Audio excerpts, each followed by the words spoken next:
streaming on YouTube, and we are going to be recording in Collaborate. Okay, team. So we'll kick this one off. We've got about 15 people in the class. So just as I mentioned, we're going to go through and have a chat about this material for this week. And at the end, I'll have a little bit where we'll talk about the assessment as well, which I may do as a separate recording just for people to easily be able to go through and get to. Okay, so you might have noticed in the last 5 weeks, plus a few break weeks, so really it's been 7 weeks, that we've been talking about contract, private agreement, and deal making. And so it's, I guess if you look and think about the length of time that we spend on that, I think is a good reflection. Yeah, it's a good reflection of how important it is, and just how important in terms of making and breaking agreements and the defects that they have, and all of the indicia of rules that go along with that. Now, what we're going to talk about today is an area of law known as tort. Now, these rules, and there are quite a few of them, different types, they apply where there is no contract. Okay, these rules are set up to compensate people for when others wrong them, when other people infringe on your rights as a citizen. And when I use the term citizen, I don't mean that in the technical, within the meaning of the Migration Act in Australia. I mean a person who is subordinate to the sovereign. So this includes all of us, regardless of our status. We're all subject to the rules of the sovereign, be it the Crown in the state of Queensland and the federal government as well, the Crown and right of the Australian Federation. Okay, so tort law, and tort comes from a French word just meaning wrong, is about being compensated when other people infringe your rights. Okay, that's fundamentally what this is about, but it is different, separate, and distinct from contract. They're quite different areas. They have different rules. If you think about it, contract is when you come together voluntarily to engage in something, whereas tort is where you're doing things, minding your own business a lot of the time, and somebody inflicts some sort of harm or hurt upon you. And that can come in a myriad of different ways and flavors. We live in a complex world, and so the ability for people to hurt others, both sort of physically, emotionally, and economically, come in a variety of different ways. Okay, and we'll note that different countries have developed this area of law to a different extent, because it's all really fundamentally about rights. And so one of the things I've had, interestingly, with my students I've had over the years, from particularly from the subcontinent, from India and Sri Lanka, and to a lesser extent Bangladesh and Pakistan as well, and Bhutan, is that in some countries they say, and I've been told this, oh no, there's no such thing of this law in India, and that's not strictly true. What you find is that in some jurisdictions, in some countries that are very, very, I say, right-centric, in other words, individual rights and property rights are of high importance and great paramountcy, that this area of law is very well developed. And the nation in particular that I'm thinking of is the United States. And so the United States of America has a very, very strong legal history and tradition, which is enshrined in their constitution, and how their constitution gets interpreted. It's not quite the same here, although this is still a federal system. And again, both Australia, I'll use the example of Australia and India and the United States really as the three examples that we use here, even though the legal systems are quite different. And what you find is that in many ways, Australia kind of, I don't really want to say lags behind, but Australia, they've recognized this great reluctance to actually recognize individual rights. Because the thing is with rights, if you think about it, me having rights to something stops other people from having rights in regards to that particular thing, or imposes duties on others. My rights and you have a duty to essentially to allow me to have my rights, and vice versa. And the more rights that we have, which sounds like a great thing, everybody should have all of these rights, but in practice, the difficulty happens when rights overlap. And so the example here is in my house right here. I have 5 neighbors, and 2 years ago, there was a wind event and it knocked the fence down. So we had to go to the QCAT, to the tribunal, in order to try to get the other neighbours to pay for this fence, because some of them didn't want to pay. And so you've got this problem, and my neighbour on one side is the head of social science at JCU, and he just thought this was the worst system that he'd ever seen. Terribly unjust situation. Why is this so complicated? Why is it so costly? And my response to that is, it's because everybody has rights. Everybody is granted rights by the law, rights of not just rights to property and rights to not be deprived of that property, but also procedural rights in order to have sufficient time to be able to respond to allegations, rather than just the government coming along and telling you, you now must give this to this other party. That's where these things come about. And that's why this is a little bit complex. And again, if we think of the US as being a nation where this is quite a well-developed area, to a lesser extent in Britain, and probably even a lesser extent in Australia. And what you'll find that in India is that this, particularly in a country with 1 billion people, this area of law is very much developing. You will start to see these sorts of rules and these sorts of laws start to become and more a part of the legal system and more a part of culture over the next, I'd say, probably 50 years or so, particularly as your middle class become wealthier. This is just a part and parcel, because your middle class are the ones who are going to be demanding individual rights, because it's really about well-being. Knowing when you walk out onto the streets that if you're wronged in some way, you've got systems to seek compensation. Or, kind of unfortunately, in many situations, insurance will step in, and I'll talk about insurance a little bit later. Okay, so the way that we're going to approach this area of tort is that I'm going to start by talking about some definitions in tort that are kind of similar throughout a variety of these different areas, because I think it's important to give these things names at the start before you really can go off and apply them to certain situations in order to work out whether or not people can get compensation or not from things.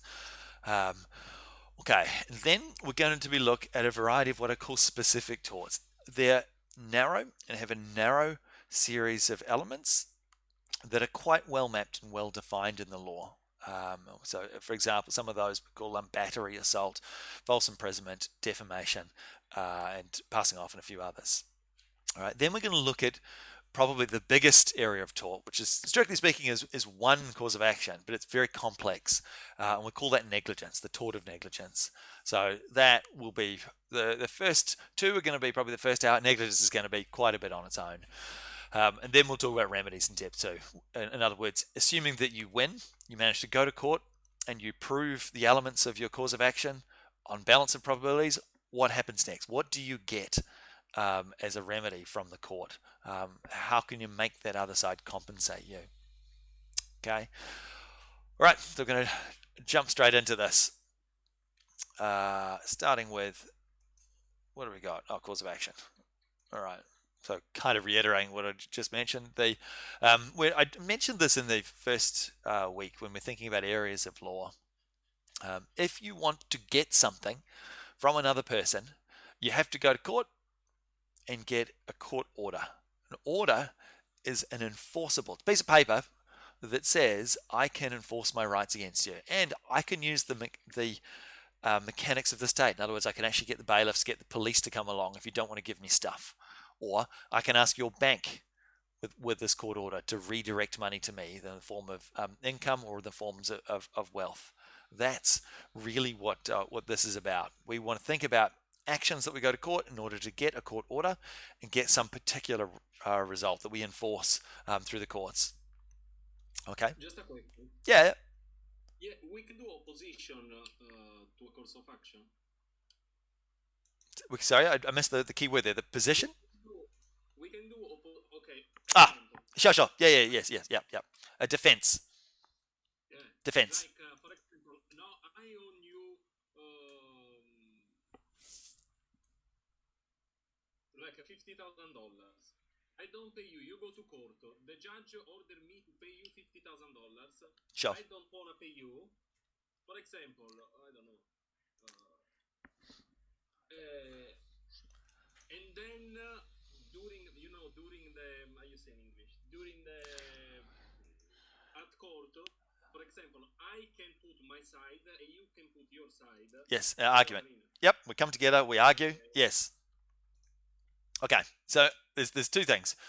When a person goes to court in any of these areas, both in tort or, in fact, any of these what we call causes of action, the things on the screen, if you go to court for these and you want to argue that it's a breach of contract, for example, um, you have to go to court and prove those things. And they say on balance of probabilities that this happened. Now, the other side can try and adduce evidence that that's not the case to try and stop you from doing that. They're allowed to go through and do that. And there are some occasions where when you go to court, one side has to prove some things. And if they prove those things, you are then given the opportunity to defend by proving a series of points on your own. An example that we'll get to today is defamation. So, defamation, I only have to prove that you communicated something harmful to me. I don't need to prove any of the defenses. You have to do that. That's in your eyes. So, for example, if you don't turn up to court and I prove these things, I automatically win. All right. Whereas, assuming that you do turn up to court, you can try and argue, for example, that what you said wasn't harmful or that it wasn't addressed to a variety of people. You can argue against me in all of the different points, the elements that I'm trying to prove.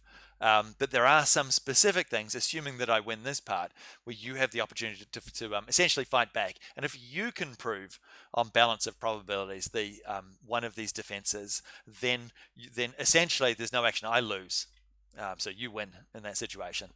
And usually, when two sides go to court, you're only going to get one winner, and by default, the loser has to pay the costs of the other side's lawyers. That is a very, very important consideration in legal practice. And for you guys, in terms of strategy, business strategy, I do go through and talk about this, the procedure aspects of it. I think I actually do it in the, get this wrong, well, it might be the end of this, might actually be the end of this lecture, or debt. No, I think it might be debt, actually, limitation of actions, because it's important as part of your business strategy to work out whether you want to go to court or not by offering by having legal offers to the other side. So I hope that answers that to some extent. Like, not all causes of action actually have this defense, but usually when you rock up, you just have the option of trying to defend it by arguing that one or more of these points are not valid. That's really the key part of it. And usually that involves you trying to convince the judge that your evidence is better than their evidence and your story should be preferred. That's usually how those things go. Okay, now when looking at these particular areas of cause of action, so breach of contract, so we talk about contract, vitiating factors, bringing in action and misrepresentation, for example, that's not, that you're arguing that there is a contract, but you want to get some additional remedy, usually the right to undo that contract. Breach of trust, I'll talk about next week. Breach of stat duty is kind of related to tort. Basically, almost all of the areas of tort that we're talking about are common law actions. They're things that judges have made up. But from time to time, Parliament will create duties for citizens. Okay? And so, for example, the Racial Discrimination Act says a person must not in public racially vilify another person in public. Okay? That is a duty that the state, in other words, the government of Queensland and the federal government, are just imposing on all citizens. If you think about it, though, democratic societies and governments don't like creating duties for citizens. Duty is the language of tyranny. Um, the Communist Party imposes duties. You don't get rights. That's not how that works. Here, we start with the proposition that we as citizens have rights. And so duties are imposed from time to time, and new ones can come along as well. You can't discriminate for the purposes of employment based on a person's gender. Okay? These are just statutory duties that you have. You can't, in the course of employment, sexually harass either an employee or a fellow employee, or as the employer, one of your employees, or a fellow employee. There is a statutory duty imposed for doing that, and so that we bring actions usually under the relevant statute, and each of those statutes has their own remedies in that as well. I don't really go into too much of there because there's quite a lot to it. Bailment is something I'll talk about when we do property. It's a very, very, very old cause of action when somebody somehow somebody ends up with your stuff. They have a very, very low duty to look after it, take reasonable care of it. But the things that we're interested in about today are these areas of law, and there's many of them, known as torts. That's the bit we're going to talk about today. Okay. All right, so the concept of elements that I'd mentioned, which is this idea when you go to court, you prove a variety of points, a factor of law, on balance of probabilities. That's how you win, right? You've got to prove them all. Sometimes you will have some elements, and you may also have what's called limbs. In other words, where it's disjunctive. You've only got to prove one from a list of things, from two or more items. That's just the legal term they use to describe that. So, for example, in week 2, we did an exercise in statutory interpretation. The test for residency had 3 limbs. If you prove any of those 3 limbs, the person is considered to be a resident. That's just how that works. So we use this piece of legal jargon as a limit, something that needs to be proved. Again, on balance of probabilities. Okay, you don't usually hear those things too much, but you do hear these phrases a little bit more often. All right, first thing is what we call the burden of proof. In civil matters, so all of the things that we're talking about for this subject, you need to prove things on balance of probabilities. Judges are quite reluctant to instruct juries as to what that actually means, because it's quite easy for us, very mathematical types, to say, oh, that just means 51%. Not really. It's probably something a little bit stronger than that. In fact, if I had to pick a number, it's more like 55 to 60%. But again, judges, we're very loath to give those sorts of things. Basically, is it, if you had to look at the two sides of things, which one is the more likely out of the two of those? Sometimes that can be very, very difficult when going through proving these things. And again, that's why we have systems of appeal for some things. But just note that applies for torts and for breach of statutory duties. However, for criminal matters, we require the state, the police, and the prime prosecutors to prove things at a much higher level. If you're going to put people in jail, you need to prove that beyond reasonable doubt, so that the Crown, be it the Queensland prosecutors or the Commonwealth prosecutors or the police, or for offences that come up in other provisions. For example, if you don't pay your parking fine in Townsville, it's actually the Townsville City Council that prosecutes you. If you're cruel to your dog, the RSPCA, the Royal Society for the Prevention of Cruelty to Animals, they will prosecute you as part of that. So it's not, usually it's the police for a minor crime and the Crown prosecutors for a major crime, but it can be other things. And in fact, some of the cases that you guys would have come across a little earlier, and certainly the one that I've got, funnily enough, in the chat, the ACCC and Lux distributors, that is the ACCC is bringing. We usually say a quasi-criminal matter. In order to prove those, they have to prove those elements, the elements with a penalty component, beyond reasonable doubt. Okay, and in the case of criminal matters, the prosecution, the Crown they're the ones that have to prove that. It's not up to the defendant to try, and for most elements, for them to have to go and prove things. That's not really how it works. And similarly, the plaintiff, the person bringing an action in a civil court to try and get some remedy from another citizen, they, what we call, bear this onus of proof. They must prove those elements on balance of probabilities to the court. That's how that works in civil matters. Okay, so when we're thinking about these elements, there's a variety of different types, things that need to be proved. And again, the different areas of law have sort of mapped these out, and we're going to go through and do them. But there's a couple of terms that are going to come up. I've historically put short answer questions involving these sorts of questions into your exam. So this is the sort of thing where just regurgitating that slide is not going to be sufficient to answer the questions. But knowing and be able to explain the stuff in a few sentences, yeah, really that should be all right to get a few marks in your exam for this. So the first thing to note is that we have some elements are going to involve fault. Some person has to be at fault. Okay, and that is broken down. That has a lay meaning, an ordinary meaning. But in law, we use fault as an umbrella term to describe a variety of different types of ways of allocating fault to a person. Those include these things on the slide here: intention, recklessness, knowledge, willfulness. Sometimes you'll see willful blindness, and negligence. Sometimes, yeah, and so that these categories, or these particular terms, have very specific meanings.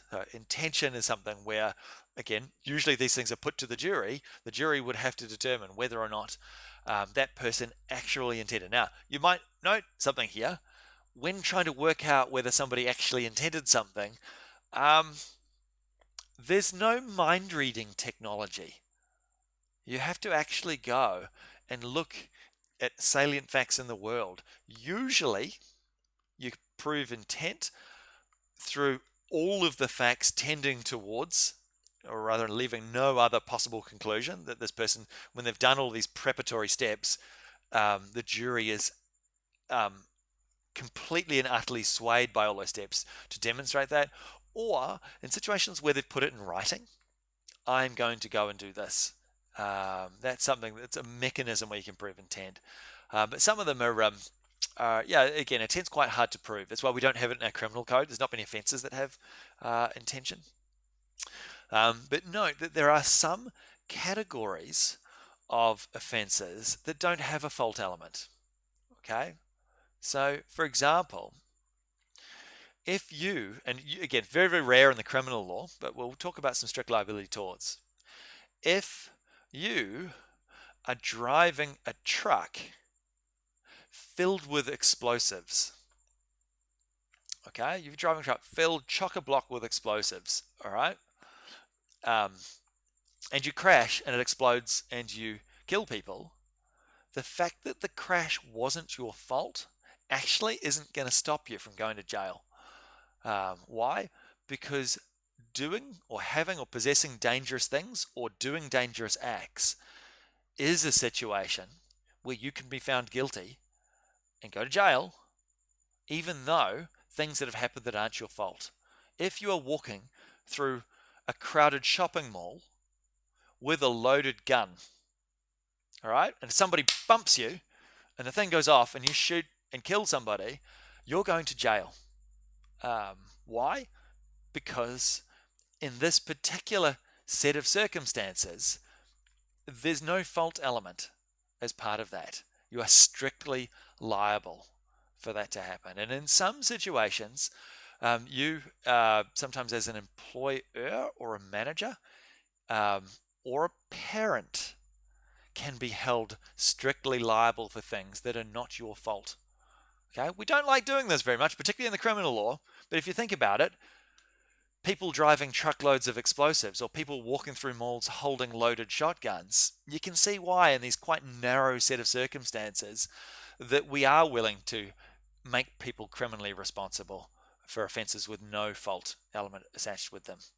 Okay, so that's what strict liability means. There's a couple of other different ways that this is expressed, but from the purposes of this subject, it's an offence or a cause of action that has no fault element.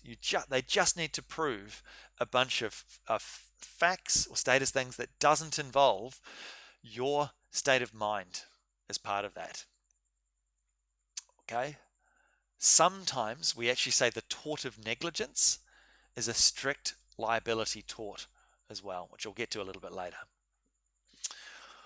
Okay, this next term, vicarious liability, that means when you have, and I'll start with an employee, assuming you're an employer and you have an employee, if your employee is doing things within the scope of their employment and they stuff up, you're going to be liable.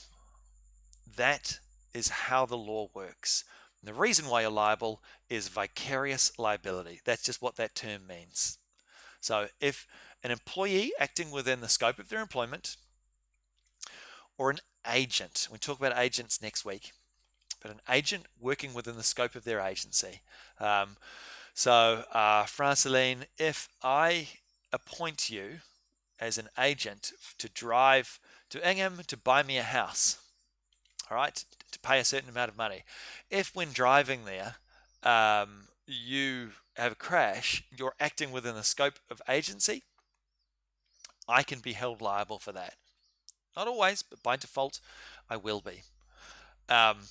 If, again, similarly, if Abhishek is my employee, and again, the examples I'm going to use for this and for next week is the I don't know, KFC, for example. If I own a KFC restaurant and you're an employee and you spill a hot beverage on a customer, I'm going to be liable, not the employee. That is just the way that we structure the law in Australia. Question, Abhishek. Yes, Simon, thank you.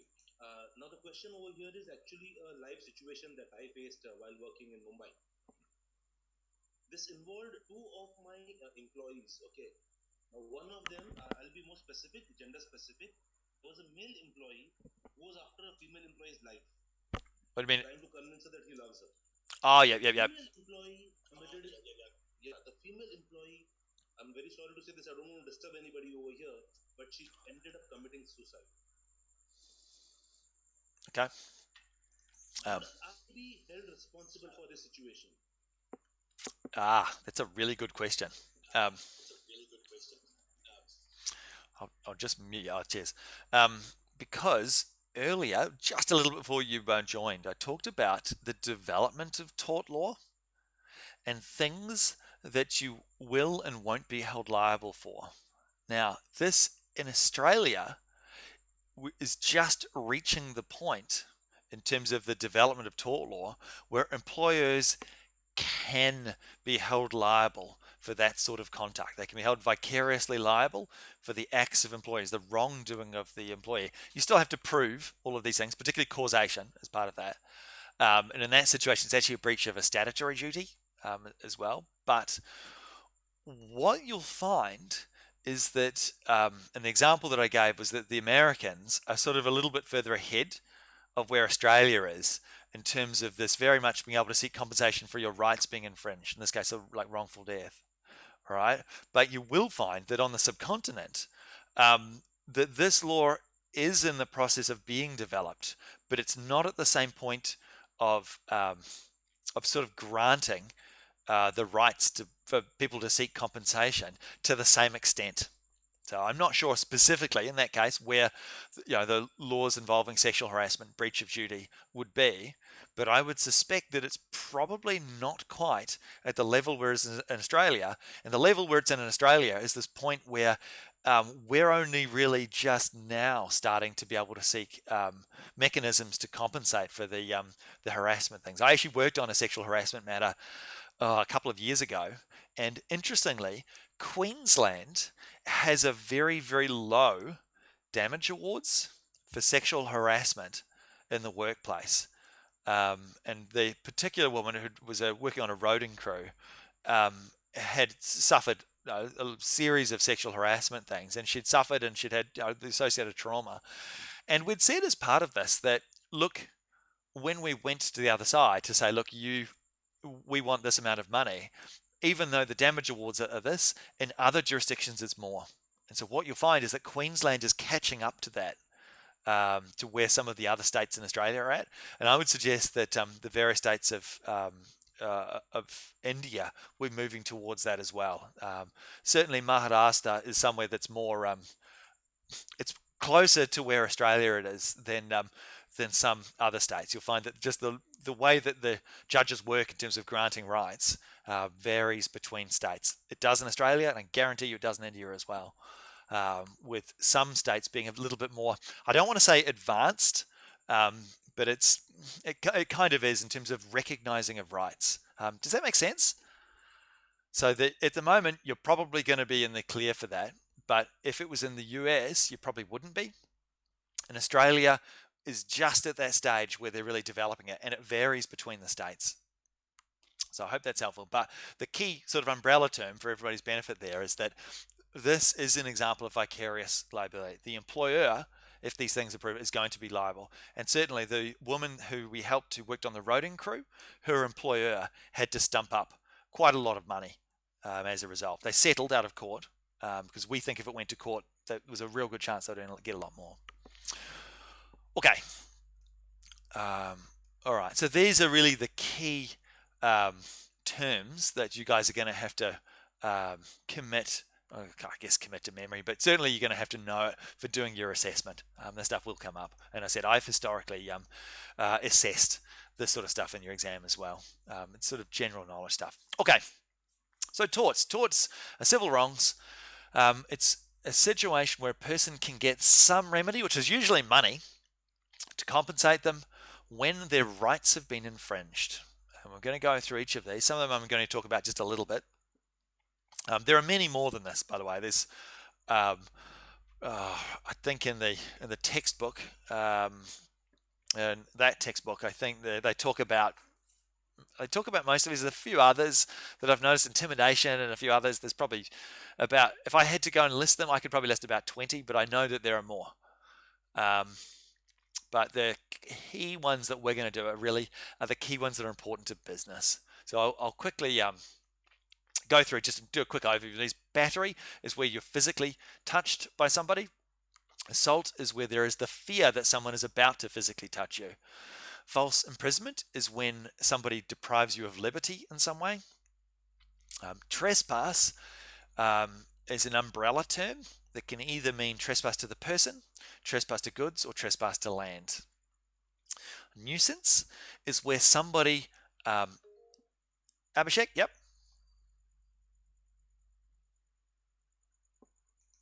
When we say false imprisonment, would it also include illegal confinement or limited movement? Means yes, not giving freedom of movement to the person. I'll get to that in about 4 minutes. Just bear with me. I'm just running through some examples, just in a sentence or two, describing what these things are. We'll move on to the next slide, which I'll talk about in a bit more depth. Okay, nuisance is where your use of land is interfered with. Your quiet enjoyment and contemplation of your land, your right to quiet occupation, is interfered with in some way by someone else. Defamation is where one person publishes to one or more others something which reduces your reputation. Passing off is where you are using another entity's brand or goodwill to where your products are associated with their products and you're gaining some betterment from that, or you're causing their brand reputation to be lowered. Deceit we actually talked about briefly when talking about misrepresentation. That's where one person dishonestly induces another into a contract. You can seek a remedy in tort as well as the right to rescind for fraudulent misrepresentation. And negligence is the big tort that we'll do where a duty of care is imposed on one person that person fell below the appropriate standard for that duty of care, and that falling below that standard caused harm to another.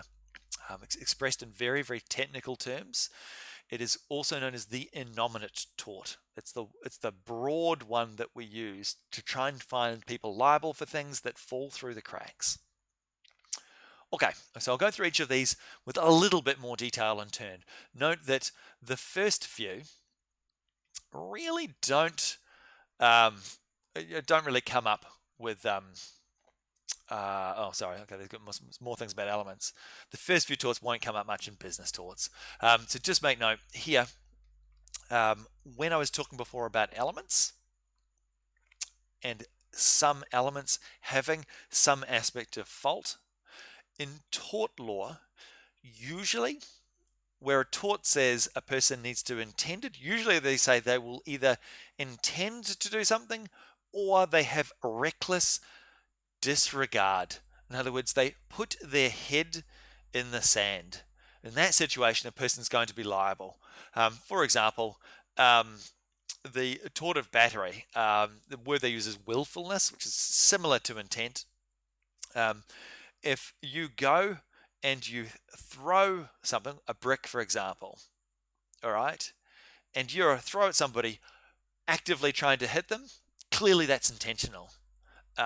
If, however, you are walking along a bridge and you just get a brick and without looking you just throw it off, that is going to be reckless disregard, and you're going to be held liable just the same as if you intended to do that particular thing. And that applies for all elements with intent. Some torts have the element of directness. Directness involves the idea that an unbroken chain of events is still going to be considered to be direct. So, for example, if I have an example, this comes from Scott and Shepherd. If I have a firecracker and I light the firecracker and I throw it at somebody, so I throw that firecracker at Guantano, he catches it and goes, ah, and then picks it up, throws that to Marie. She catches it and goes, ah, throws it to Sukhpreet, and Sukhpreet goes, ah, throws it to Veena, and poor old Veena, the wicks run out and they get injured. All right. Who gets sued? Me. Why? Because I set into motion a chain of events that are essentially direct and very close in time. That's Scott, and that's what happened in Scott and Shepherd. I know it sounds a little silly, but that is actually what happened. And so, as a result, that's considered to be direct. Whereas sorry, Veena, yeah, in Hutchins and Morn, that involved the defendant took poison bait, and went and threw it on the ground. All right, and then later on, another person's dogs came along and ate the bait, and they all died. There they said that is not direct interference. If the person had thrown the bait at the dogs, that would be direct.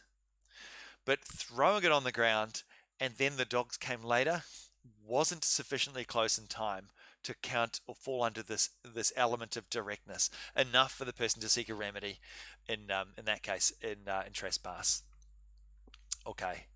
Um, Just one thing. That's I mean, if I have my neighbor cat that come in my house, in my garden, and put there, and just I leave a bit poison in my property, I'll be not liable. no, you will be liable. It's there is a tort that I haven't put in that list, which is indirect intentional acts. They are very, very rare. Um, and there are two. Actually, I might actually have it in the next slide. I'll just check. I might actually have it. Oh, I do. I do have it in the next slide, which I'll talk about in just a minute. Yes, you can be held liable. I'll talk about it in the next slide. Um, just the next thing to know, because wherever you see this directness or intention, these rules will apply to all of those torts. That's why I'm just going over these first. Okay, so if you're mentally infirm, in other words, you've got mental illness of some sort, okay, you can get off, in other words, not be held liable for things with an intention element. In other words, like going through and sometimes having this willful aspect to it. You can get off for that, but you will not get off negligence. Right? That's just the way our law works. So Carrie and Bonham involved a bus driver who was the defendant, and it was a person who wanted to commit suicide, and they did that by jumping in front of this guy's bus, and so he suffered trauma as a result. And there, the person tried to argue that insanity, and but they failed. They failed in that case. So that being mentally infirm, being mentally unwell, will not negate your liability there for negligence in that situation there. So there, for example, that it wasn't an intentional; it was a negligent tort. Um, and so the guy was able to be held liable, the person with the mental illness. So just make note that this system of tort law is about compensation. It's about trying to allocate costs, and this is why you guys as accountants and business people can think about this. This is about cost allocation. It's not about fundamental sort of feelings of distributive justice. It's actually a little bit more pragmatic than that. Children, those that have children, um, poor souls that have children. Um, Look, being young, you can actually get off. A child can be let off for torts for intention again, because you have to demonstrate either a willful recklessness or an actual intention to perform a particular thing. And in most situations, the standard that you apply in terms of the duty of care is of a child of that age. So McHale and Watson involved Nathan, yep. Sorry. In the last two ones, like any defendant can argue on the point of negligence, right? Because if he is mentally ill, right, I can argue on the person because of the negligence only he did this one. That's right. So in With the infant situation, the last situation, even I can again argue on the negligence. That means they don't have any like remedy. I mean, not remedy was the right word. no remedy's right. You as the plaintiff. The children, the standard that you use for negligence is of a child. So I have a 9-year-old, so that if he did something, the standard that the courts are going to hold him at is of a reasonably competent 9-year-old. And look, to be honest, that's a very low standard in terms of what a child can do or can't do in terms of situations. So if my child, for example, um, is doing something at school and leaves a tin of paint for something he's working on the floor, and somebody trips and slips up over that, for example. So strictly speaking, he can be sued for negligence for leaving that. He's sued, and usually I'll be vicariously liable because parents become liable. But the standard is of a reasonably competent 9-year-old. 9-year-olds leave pots of paint on the floor. So that's why in most situations you're not going to be able to sue a minor for negligence, and certainly for intention as well. The fact that they're young, um, the other side would have to prove that they actually knew, or intended a particular result, and just arguing that they're an infant and they didn't understand that is going to get you off liability. At the end of the day, you don't sue 9-year-olds very often. 9-year-olds don't have a lot of money, and the other thing that came from that case of McHale and Wasson is that the parent is liable, but they're only liable in the scope of being able to actively control the child. If the child is away from the parent, off doing their own thing, you would have to prove as the plaintiff that there was this directness. In other words, I had sent the child to go and do something in order to make me as a parent vicariously liable. By default, you're usually not liable. Usually they'd have to sue my 9-year-old. Good luck with that. Okay. But what about with the mental illness person? Mental illness, again, that can negate intention, but it's not going to negate negligence. The negligence of a mentally infirm person is of a reasonable person. All right, regardless of the fact that some mentally infirm people aren't ever going to meet that standard. Okay, because they're just not capable of being or acting reasonable. Look, at the end of the day, a reasonable person is a fiction. We all, from time to time, get angry. We all get sad. We all have these emotions. The idea is that the reasonable person doesn't have those emotions. They're reasonable at all times, which is not particularly true. But with mentally infirm people, sometimes there'll be moments where they're lucid. Sometimes there'll be moments where they're manic or depressed. Either which way, the law says in terms of negligence, they have to be held to the same standard. That is just the way that our law works. And it's really to do with costs. We don't want people to be able to put their hands up in the air and say, "Oh, I'm so sorry. I'm feeling depressed at the moment, therefore I don't have to pay you when I crash into the back of your car." That's really why we have that standard and set that standard. Okay, so I'll start with some specific torts and actually talk about some of these actions. And these things exist. You literally, if you can learn this, you can prove these things. Somebody does this to you, and you can rock up to court, prove these things, and get a remedy. Okay, which usually is a little bit of money. Okay, the first one, battery. That is where a person direct, intentional, sometimes they use willful, touches another without consent or justification. That's basically what it is. So again, if Enrico and I walking down the street against each other, and I grab my hat, and I throw it at him, all right, and it clonks him in the head, that is a battery. And battery, in fact, all of these three, which fall under this umbrella of actually trespass to the person, they are what's called actionable per se. What does that mean? It means that one of the they do not contain a harm element. You do not have to prove that you were harmed to go to court and win. So assuming that I'm walking down the street, I grab my hat and I just throw it at Enrico, then that's battery. Okay? Now, where could this come up? I don't know if how it was in terms of the class. I'm going to put a little poll up. Do people in the class know who Egg Boy is? Yes, that guy that threw the egg to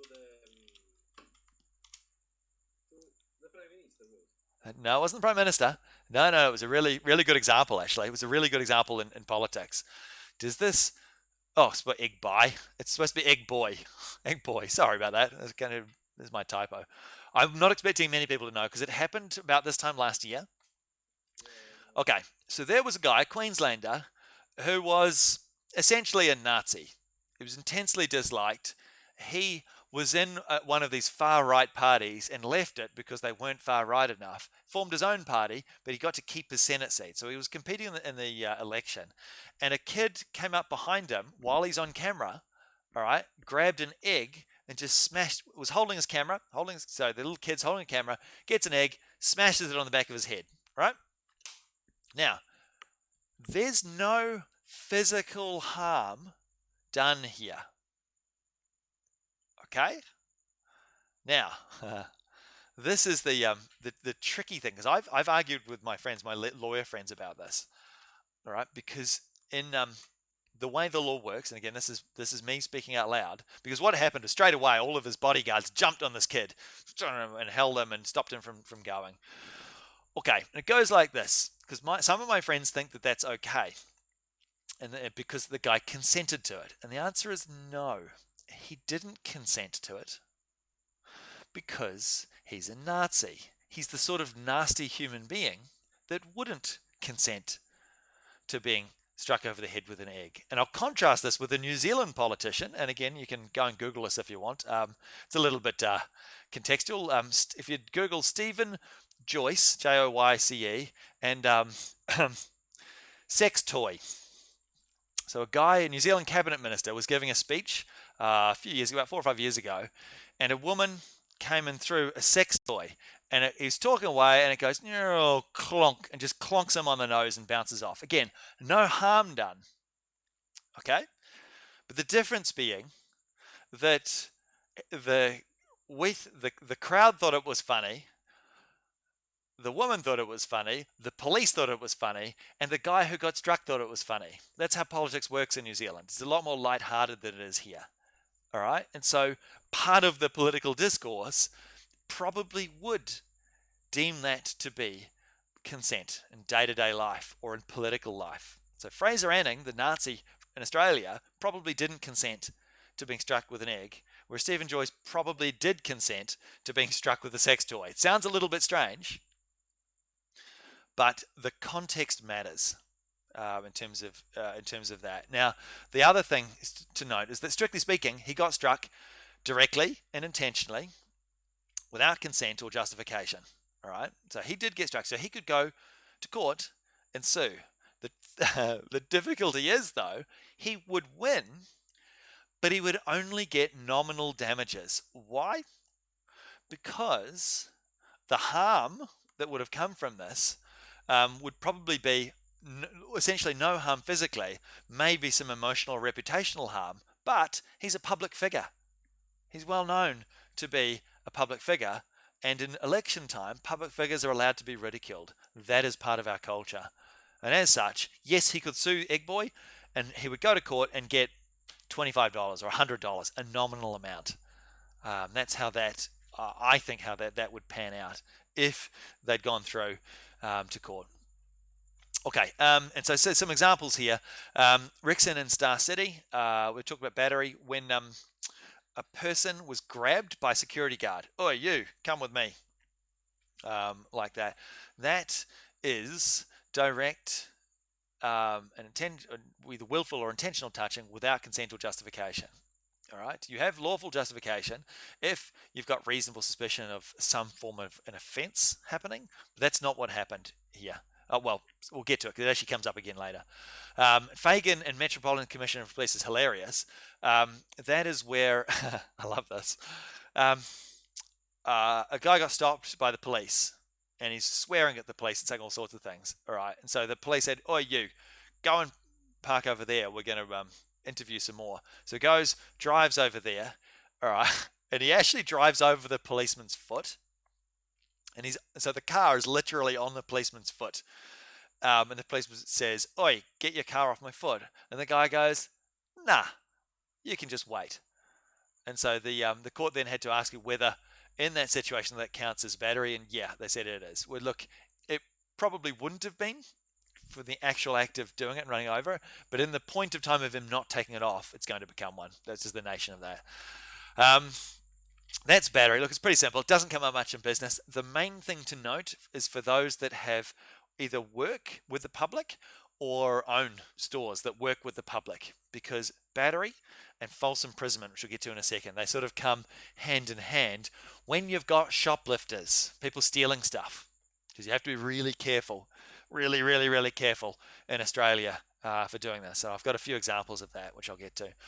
Okay, assault though is it's kind of related to battery, but it's actually not when you are struck. It's when you are causing, rather than when you are struck, it's when you cause fear in another that they are about to be struck, or another, so that if you make it look like you're about to hit someone. So directly, intentionally, or willfully and unlawfully causing this apprehension of an imminent battery. In other words, to make somebody think they're about to get hurt.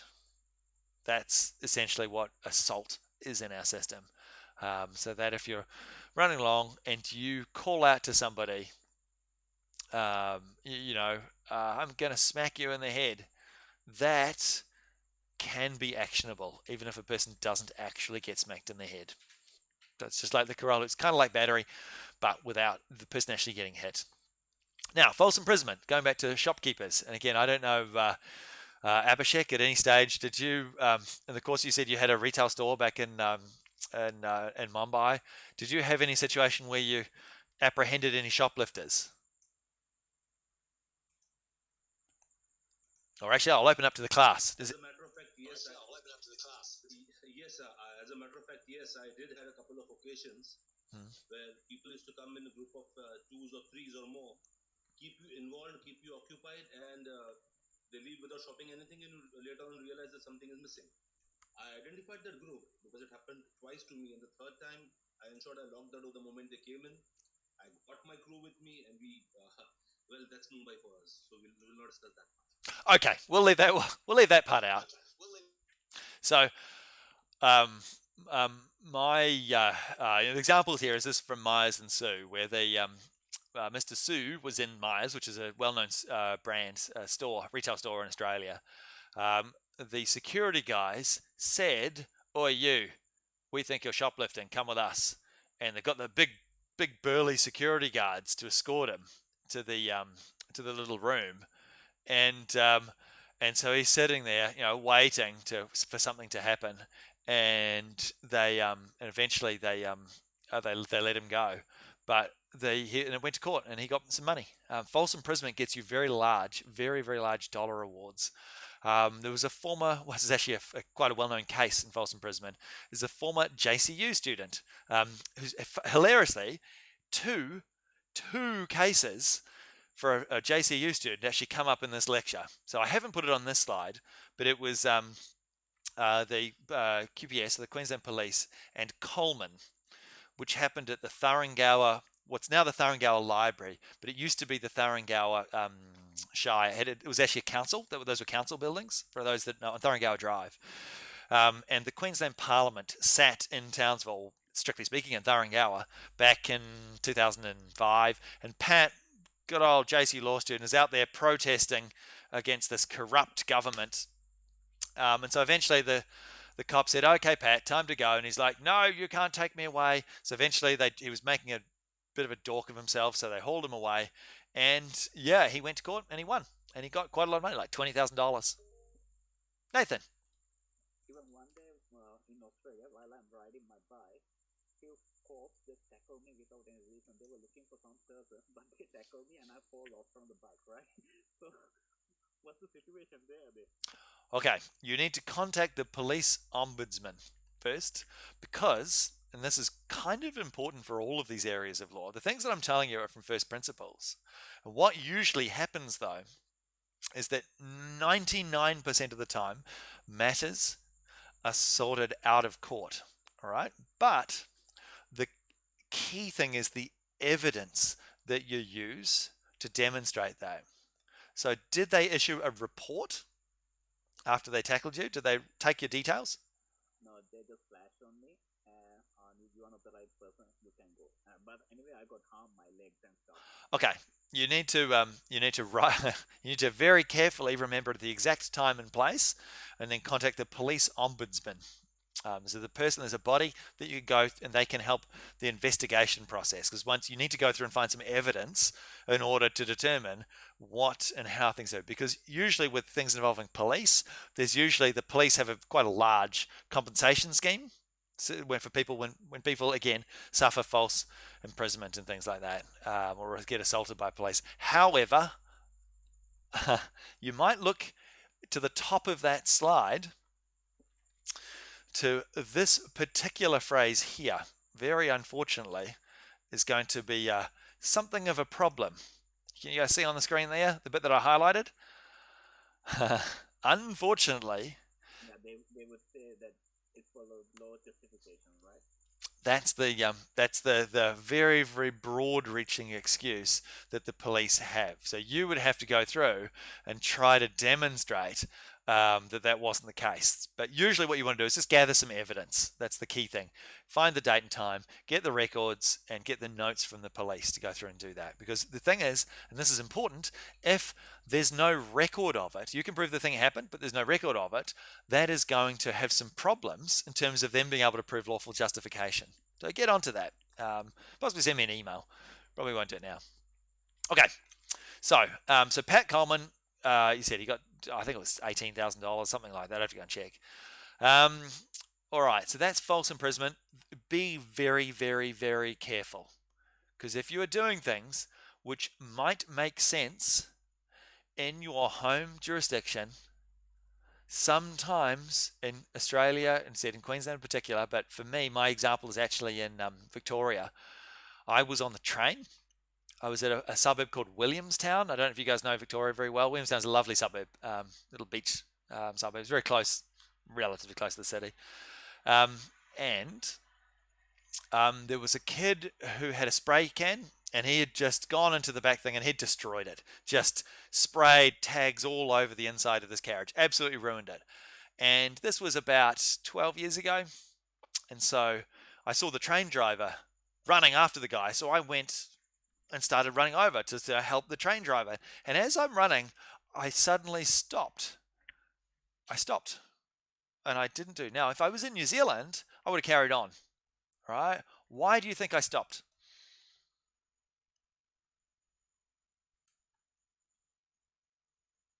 I don't know. You don't know? It's probably quite a similar reason to why a bunch of you guys would probably stop as well. It's to do with visas. If I had gone, tackled that kid, and accidentally cracked his ribs, if I'm held liable for that, or there's some sort of criminal thing that flows from that, I could be deported as part of it, and that was going to have a pretty negative impact on my life. And I suggest that for you, a whole bunch of you guys in this subject as well, that is something that you really, really want to think about. And it's difficult because this is a wealthy country. Once you're in and you're part of it, and again, either got PR or citizenship, is that you can have this engagement. I would now do that. Even though these days I couldn't run as fast, um, because I'm Australian citizen now. And so part of that is that you can get involved and know that I might have still got in trouble, but it would be unlikely that I'd get deported as part and parcel of that. So it's something to just leave on the back of your mind. Yeah, Nathan. Again, with the experience, someone stole my bike one day when I just leave it in the park. Hmm. And so can't I grab hold on him? Like, can't I go and hold him when he's stealing my bike? Yes, going back to lawful justification. Yes, you can. Be very, very careful in Townsville. This is one of those things that actually kind of sucks. And look, this is actually something that came up with a student of mine who I had last year, had this as well. One of the real problems in this city in particular is the age of most of the kids doing this, where you've got kids, like literally kids under the age of 18, that, yeah, that they know that they can't be held criminally responsible for a variety of things, or quite often they don't care. And so that, yes, you certainly have a claim of right to use reasonable force to take your stuff back. You're allowed to go through and do that, and I recommend that you do. But just be very, very mindful, because we're all adults, and that's fine. Getting into a fight with a 12-year-old, you're going to be fine. It's getting into a fight with 12-year-olds, that's where things can start to be really problematic. So just be a little bit mindful, particularly Aikenvale. It's problematic, suburb-wise. And that's something, just be very mindful of your personal safety in those sorts of places, because yes, you can, yes, you do have right, and yes, the police are very much on your side, very, very much on your side in, I said, in the city, even if they're tackling you from time to time because they think that you are one of those kids. But just be very mindful that, That's so true. Yeah. yeah, That's what I think. yeah. So don't think, and it's difficult because, guys, this is a real serious point. I find people, particularly students and friends that I've had from countries where the police are the enemy. Africa, a lot of people that have come from Africa, have this. I would say it's almost, it's a fear. It's a well-grounded fear. Um, Africa, sometimes some other countries as well, where the police are are very corrupt. The police, Queensland police, if you went back 30 years, sure, maybe. These days, no, no, you don't. They're very well paid, and they're generally well respected. Not as much in Queensland as they are in New Zealand. Oh, and they also have guns. Yeah, watch for that part too. Um, and so as a result, the interaction with the police I've found, I've been quite lovely. I got fined the other day. I was quite grumpy about it. My license had expired. And the police were absolutely lovely. They looked like they were about 22 years old, but they were very, very sweet and very, very lovely. And they were, oh, we're so sorry to have to do this. And it's like, oh, it's okay, it's okay. But certainly the relationship between the citizen and the state, in terms of the police, yeah, they're very much on your guys' side. I can assure you of that. Depend. What was that? Depend. Well, the road police, there is no way. They are on your side. They don't care.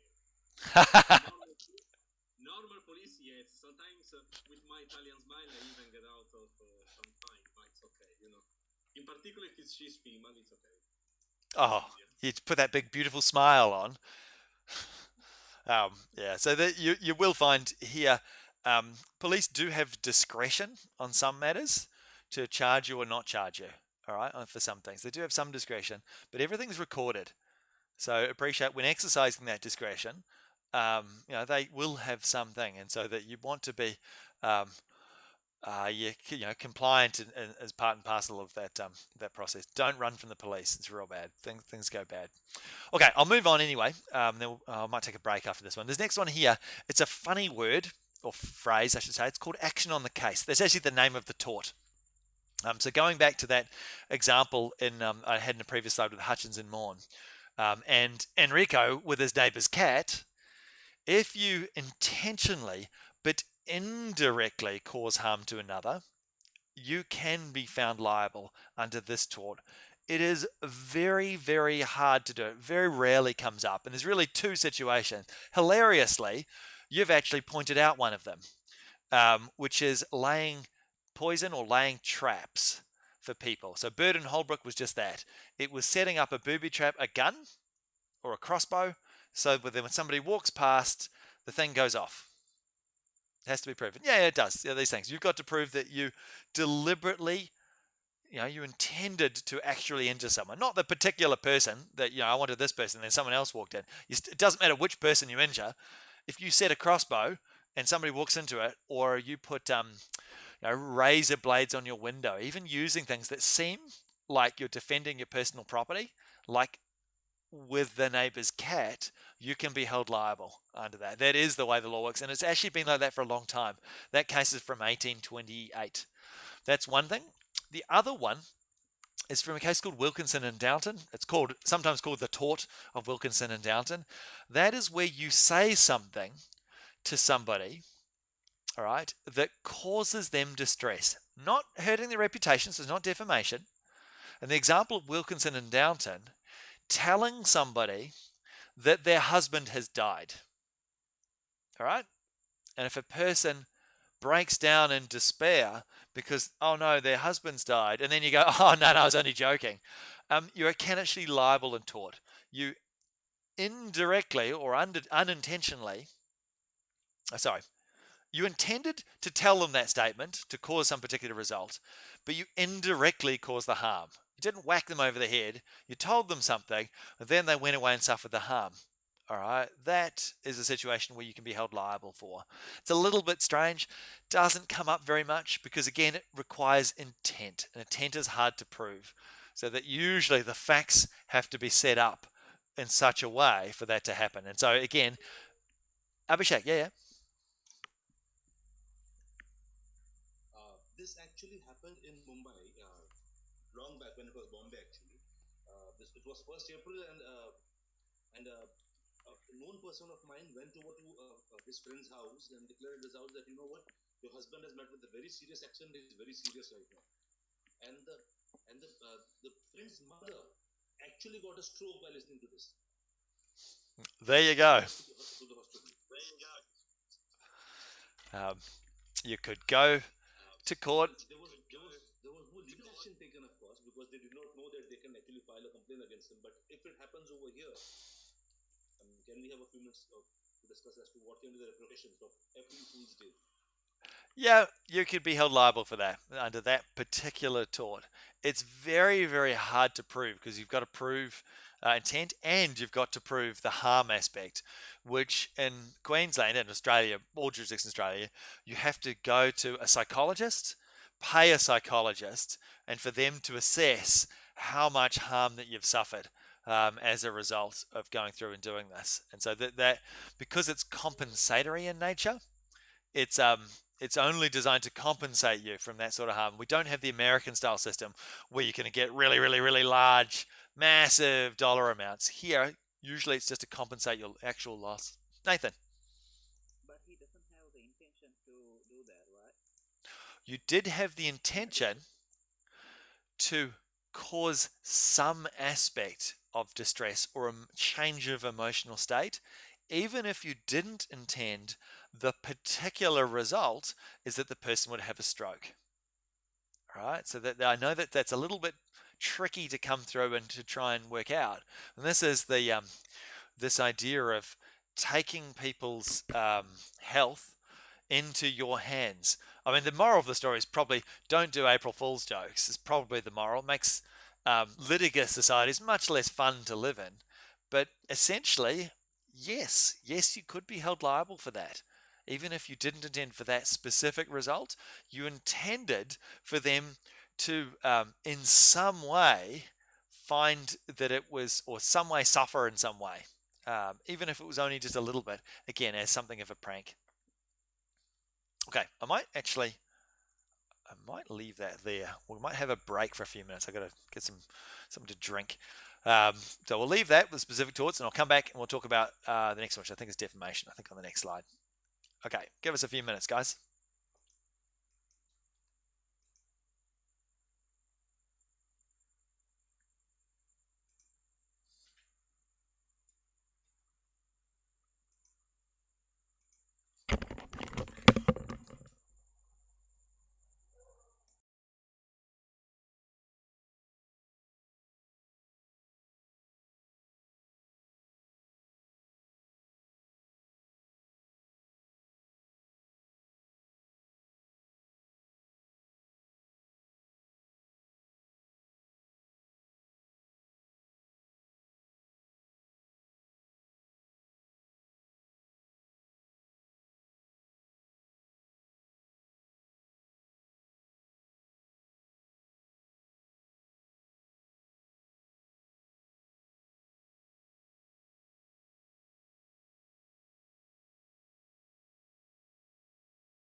All right,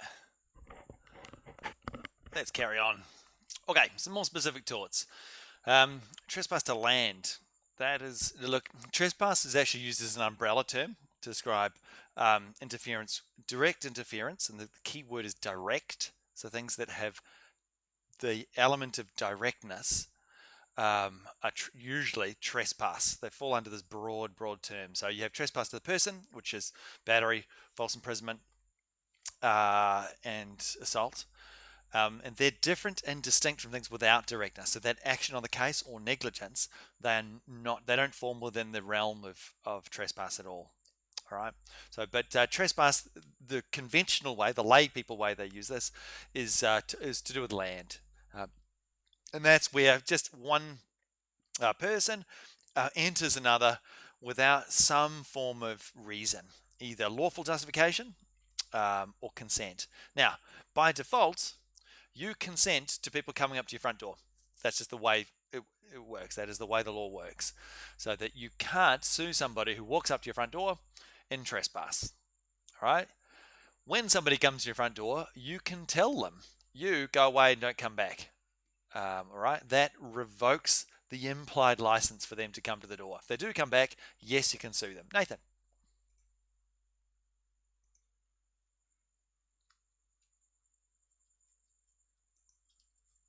Nathan, question? Nope. Okay. And look, it's a pretty straightforward thing.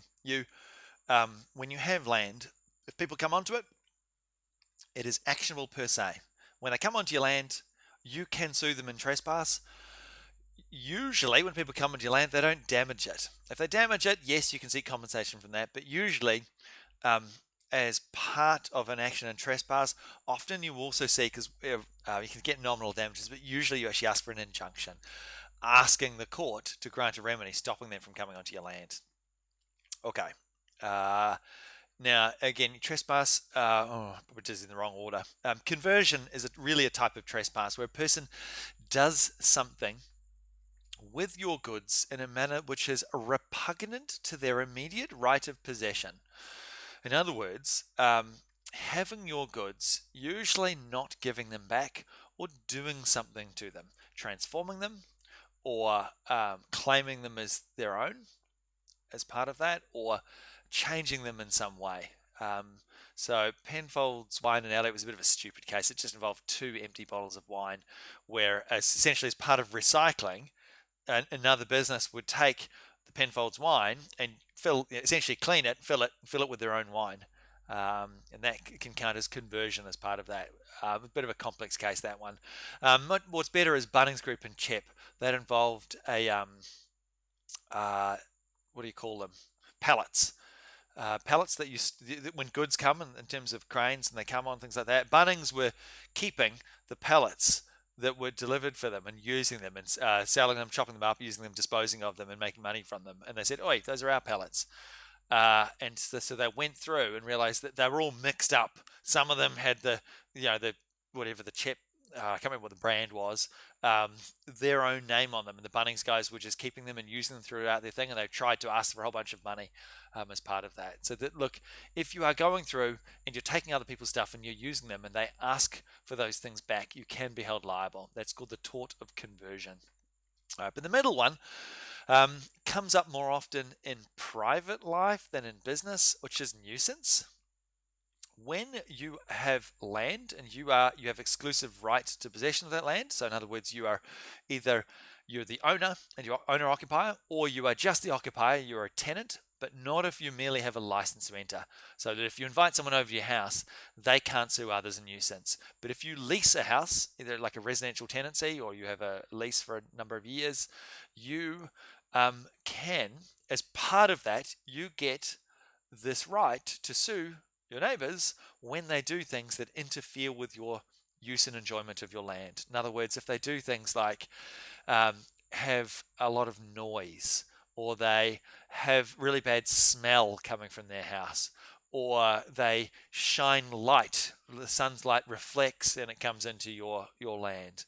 If in some way this things that happen, or they have bees or things like that, although bees might be trespass as well. When you are going and you have these things, what's another one? Example, if somebody has algae and that algae spreads onto your land, these sorts of examples. In those situations, you can. Yeah, Nathan. What if leaves are falling from the trees? Yep. Leaves are an example. Yes. Yep. Leaves are an example of going through and doing that. Yeah. If. Yep. Oh, more. Who's the other one? I can't see who the other one was. But that's my intention, right? No. Nuisance is has no fault element. All right. It's when somebody is unreasonably and substantially interfering with your land. There's no fault element in that. So if they have a tree and the tree falls on your land, or the leaves fall on your land, or I said it has some sort of rot and that comes onto your land, and that, again, you have to prove that it substantially interferes with your use and enjoyment, your quiet contemplation and the quiet enjoyment of your land. If you can prove that, then the fact that they didn't intend it is completely irrelevant. It's only to do with, essentially, with causation. Did they cause this thing to happen? The interference. Sorry, Abhishek. Yeah, so sort of I got an answer to my question when you just finished the last statement, but I would still like to put it this way. So, for example, if my neighbor is having a pet, for example, pet pigeons, which is quite common back in India, Mumbai, everywhere. Oh, I cool. don't know about Australia, but if those pigeons happen to create nuisance, or say, in direct words, I don't want to sound crass over here, but if they're flying around and they're using my terrace or my garden and shit over it, can I sue the neighbor? Yes, yes, for a couple of things. Nuisance is one of them. In Australia, again, you guys that have lived here for a little bit, you might have realised that Australia, not so much pigeons. What's a much bigger problem? Dogs. Dogs are noisy. Dogs barking in particular, can cause a nuisance to neighbours as a result. Yes, you can. Now, usually the process is regulated through the council, the Townsville City Council here, because they will send a person, they have people employed to go and investigate and produce a report. Okay, they can produce a report where they will go and measure things like noise and volume, because the thing is with nuisance, and this is important, nuisance um, is to do with your reasonable enjoyment and contemplation of your own land, all right? But where your land is located matters, and how you use it matters as well. So, if your neighbors have a loud party, all right, and they have a party and it's at 6 p.m. on a Friday and it causes quite a lot of noise, you are very unlikely to be able to sue in nuisance. Why? Because it's not unreasonable for people to have parties on a Friday night. Now, if that party carried on until 2 a.m., so 2 o'clock in the morning, Saturday morning, that's a problem. That would be unreasonable in terms of interference with your land. So going back to the pigeons example, having pigeons coming over and pooing everywhere, all over your place. Again, a couple of pigeons, probably not substantial. Many pigeons, 300 pigeons matters, but where you live matters too. If you're out in the country, I grew up in the country in rural, sort of East Auckland, the eastern edge, basically where the city ends, or all of the suburbs ended, and then the country started. That's where I grew up, in East Auckland. And so but it meant that when we had parties, there were no neighbours because it was rural, it was in sort of farmland. So as a result, we could have the stereo up very, very loud, and no one can sue a nuisance because the type of land is one where that doesn't form part of it. The houses are very, very wide apart. Similarly, in an industrial zone, you can have loud noise at 3 o'clock in the morning in the factory area in Garbett because people don't live there. It's an industrial zone. So the zone matters, and the extent of the interference matters as well with nuisance. And so again, I had a situation involved a dog facility out in Darrigan somewhere, and again the council would come, and they will come usually, and they'll investigate and they'll produce some sort of report. So just make note that if the council don't do anything, right, you as a citizen though can still take that report and sue in tort. You're still allowed to go through and do that, but usually you want to get that report because they'll map out what things are reasonable and what things aren't reasonable as part and parcel of that. Okay. All right, I'll move on to the next slide. So that is nuisance. You just have to be exposed to these things. All right, a few more torts. These are still specific torts. Okay, a detenue. That is where a person has your stuff and they don't give it back. So a person unreasonably refuses to return goods when asked. That is just the tort. Um, Again, you might notice this that there's no mental element here. All right, you just have to prove you have an immediate right to possession, and a person has refused to return them unreasonably. Okay, when asked. So you have to prove that you asked them for them back, you have immediate right to possession, and they refused. All right, that is a tort. And notice that that's different from conversion or trespass to goods because you don't have to prove directness, you don't have to prove interference, you don't have to prove any of that. You just have to prove they were your goods and you asked for them back. So detenue is actually relatively common. In regards to all of these specific torts, probably the one that's going to come up the most for you guys in business life. So just make note in order to bring an action, you have to demonstrate those things. You have a right, immediate right to possession. In other words, they're my stuff. I can prove it. Give them back, please. You ask them, and again, make sure you can document this in writing. All right, get it in writing. We've asked for them back. Do it in writing. Serve it on them, and then you can demonstrate that they've refused to give them back. And if they don't even give you a reason, they're going to have a hard time arguing that it's what they were doing was reasonable. So that is called detenue. It's a bit of a strange word. I've never heard it being used in the English language any other time other than this area of tort. Okay, the tort of deceit. That again. Oh yeah, Abhishek. Sort of funny, but I would still like to ask. So, for example, I'm living with my partner. Okay, so I keep ordering stuff. It comes to the house. Now, for some reason, XYZ, we part ways, and she refuses to give my stuff back and continues using it. In How do we tackle that? in a in a family situation. Not exactly a family. It's kind of a living that I'm in with my partner. So, are we talking business partner or life partner? Life partner. Um, yeah, it falls under the jurisdiction of family law, and so that you won't. Yeah, I mean, you you had to be. It's tricky with that because when things become um, when the family court starts to get involved with a bunch of these things, it ends up being a little bit problematic because in some situations it might actually be reasonable of them to not return the goods if you're going through a situation where you're going to have to go to the family courts to do a formal separation of assets.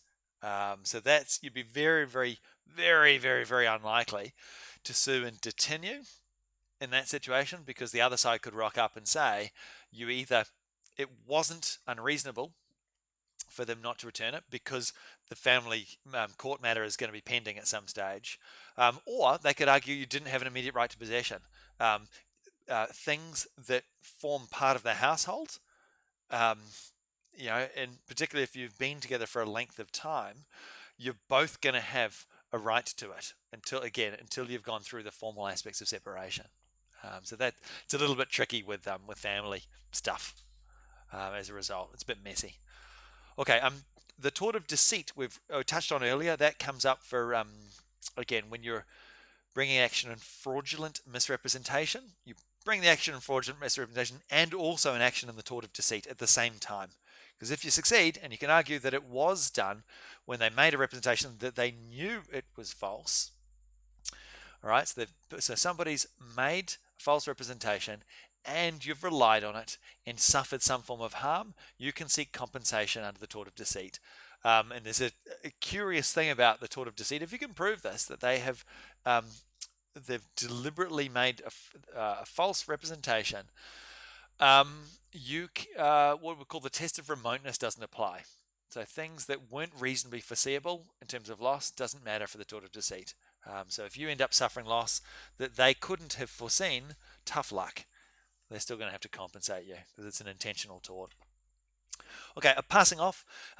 This is where one product. Oh, usually okay. Where a person in trade, so you have to be in trade. The two traders usually.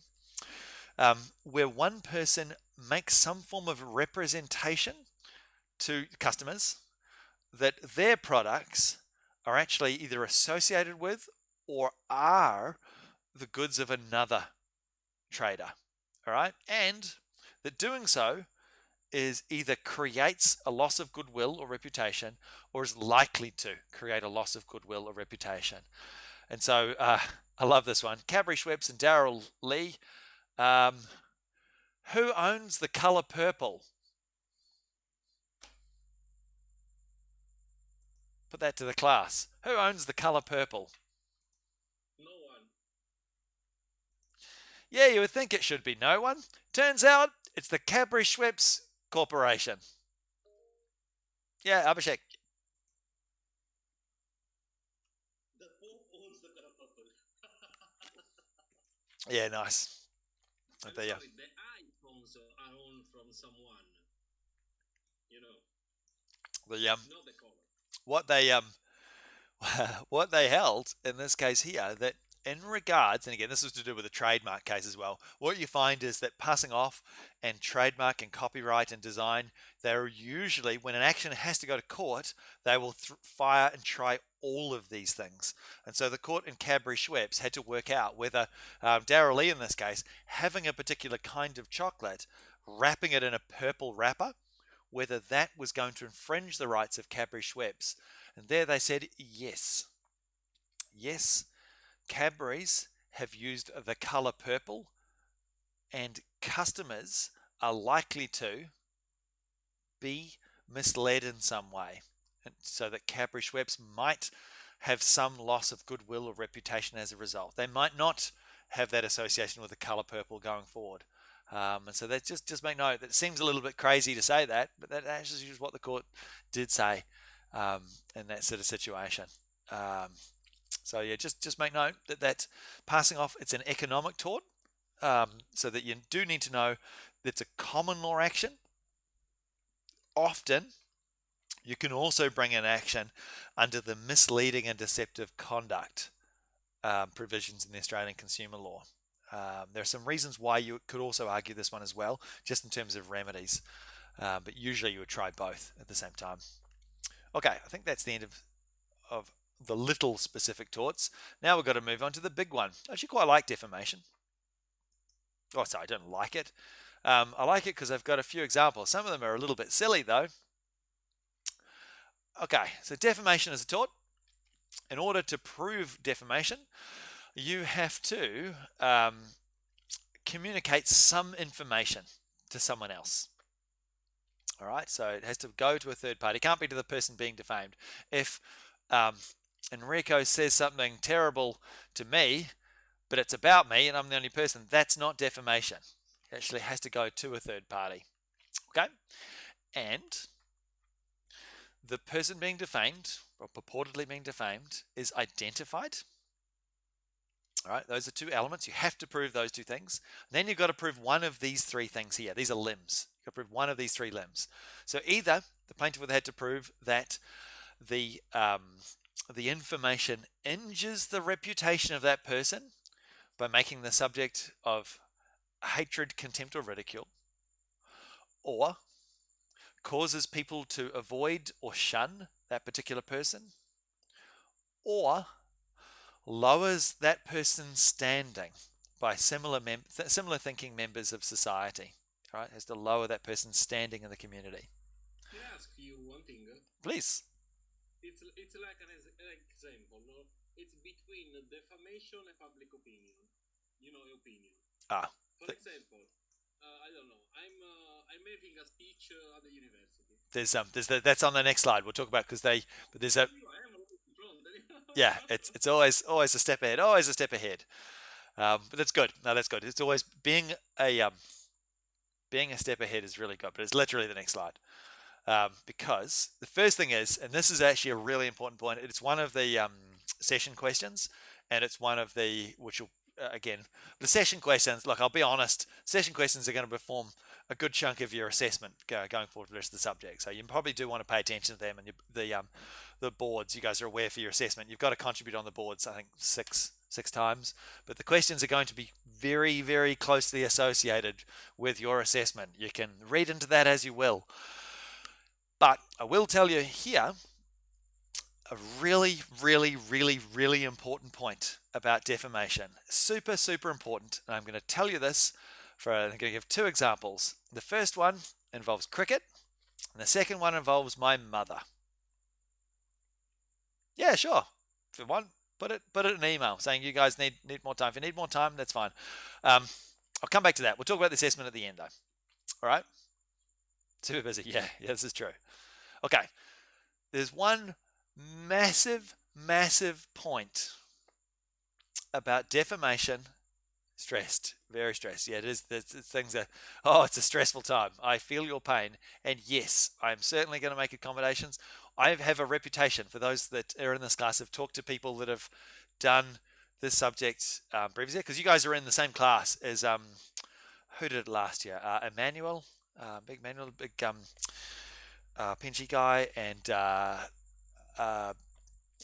not Eric. Oh no, Eric. Yeah, Eric. And there's a few other guys that you guys are going to have in your other subjects who did this subject last year. If you do talk to them, they will tell you, and I will tell you, that I'm very, very flexible in terms of due dates. Way, way, way more so than everyone else. Oh, it's your first semester. Yeah, but the people that you'll meet and around those things. And so, although it's a bit tricky because no one's meeting anyone at the moment, but certainly those that are in some of your other subjects that you've had to that you may get along with. But if you do talk to them, they will tell me. Flexible with the marks. Yeah, there is that too. No, probably not as flexible with the marks, but flexible with the times. So I don't want you guys to stress about stuff. This is the subject. Look, I'm not going to say this lightly, but in terms of time frames, it's not uncommon for this subject to be pushed back. I'll take it again. The majority of the class have to assent to that. To push things back, but I'll talk about the assessment at the end. We'll just go through the material first because it's there's still actually quite a lot to go through. A little bit behind here, because the key thing about defamation, I really need to stress to you guys for these two situations, that is that the plaintiff needs to prove these three things: that information's communicated, the person's identified, and one of those three things, either the person's reputation is injured by being exposed to hatred, contempt, or ridicule, or that caused people to shun them, or it lowered their esteem by members of the community that they're associated with. Okay? All right? The plaintiff needs to prove those things. If they prove those things, by default, they win. And this is a really important point. The defendant needs to prove one of the defenses in order to get off. And so I'm going to start with Christopher Cairns. Because Christopher Cairns, for those that care and those that don't, I'm suspecting that some of the class are not going to care, but some of the class will, was a New Zealand cricketer.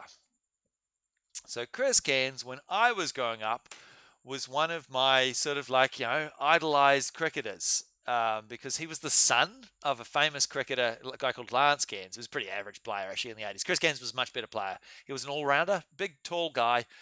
Could slog the ball, had a big bat, slog the ball out of the park. He wasn't particularly good, I don't think, at being a bowler or being a batsman, but he was an all-rounder. All right. Now, Christopher Cairns got called a cheat by, I can't remember his first name, but his surname was Mr. Modi. Starts with L, I think. Can't remember his first name. But Mr. Modi was the chairman of the Indian Premier League and the BCCI about 15 years ago when the Indian Premier League started. Okay? And Chris Cairns got called a cheat by Mr. Modi, and so Cairns sued him in defamation. And here is a really important point, because Chris Cairns won. Now, Lalets, yes, okay. The reason why Chris Cairns won, and this is one of the really depressing things, do I think that one of my childhood heroes was a cheat? Probably, although I probably wouldn't want to say it and broadcast the internet, but that's not really the point. The point was that Chris Cairns only needed to prove that Mr. Modi conveyed information to a third party, or in this case, a billion third parties, all of the residents of India, all of the residents of New Zealand, all of the residents of Australia and New Zealand, everywhere in the English-speaking worlds. All right. It identified Chris Cairns as a cheat, very easy to identify, and he had to prove one of those three things. Pretty easy to prove that. Calling a professional cricketer a cheat, particularly at the stage when the IPL is starting to become a thing, and money are starting to come to cricket, because you appreciate that there was no money in cricket. If you go back 25 years, there's no money in cricket. Cricketers didn't make lots of money, except maybe some of the Australians, but not much. That's why all the Kiwis from the 80s, they're all commentators now, because they're all poor. Now, so Chris Cairns got called a cheat. He only had to prove that his reputation was hurt. Mr. Modi had to defend that. And herein lies the rub. Mr. Modi could not prove that. He had to convince the jury that Cairns was a cheat, and that is really hard to do. They had to go through, and they did. They went through all of this footage, going through and trying to demonstrate all of these shots where Chris takes a risky, Cairns takes a risky shot and gets out. All right, they had to go through all of these video footages to try and prove that. It's really hard to do. Cricket is a complex game. It is one where it's very much a psychological game, and it is one of pace, and it's very easy to make a mistake. And the idea is that in cricket, you guys again that have played a bit of cricket would know that by default you'll never get the batsman out.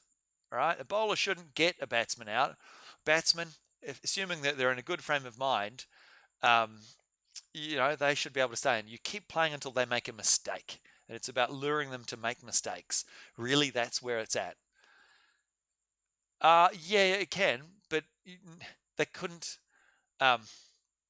Yes, you can go through and do those things, but Mr. Modi has to go through and find those things. And what they found is that Chris Cairns did say in the phone record, "Oh no, Modi's called me a cheat.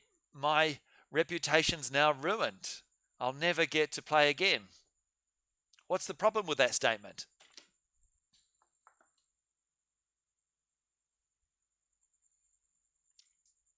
What's the problem with that? Well, the problem is,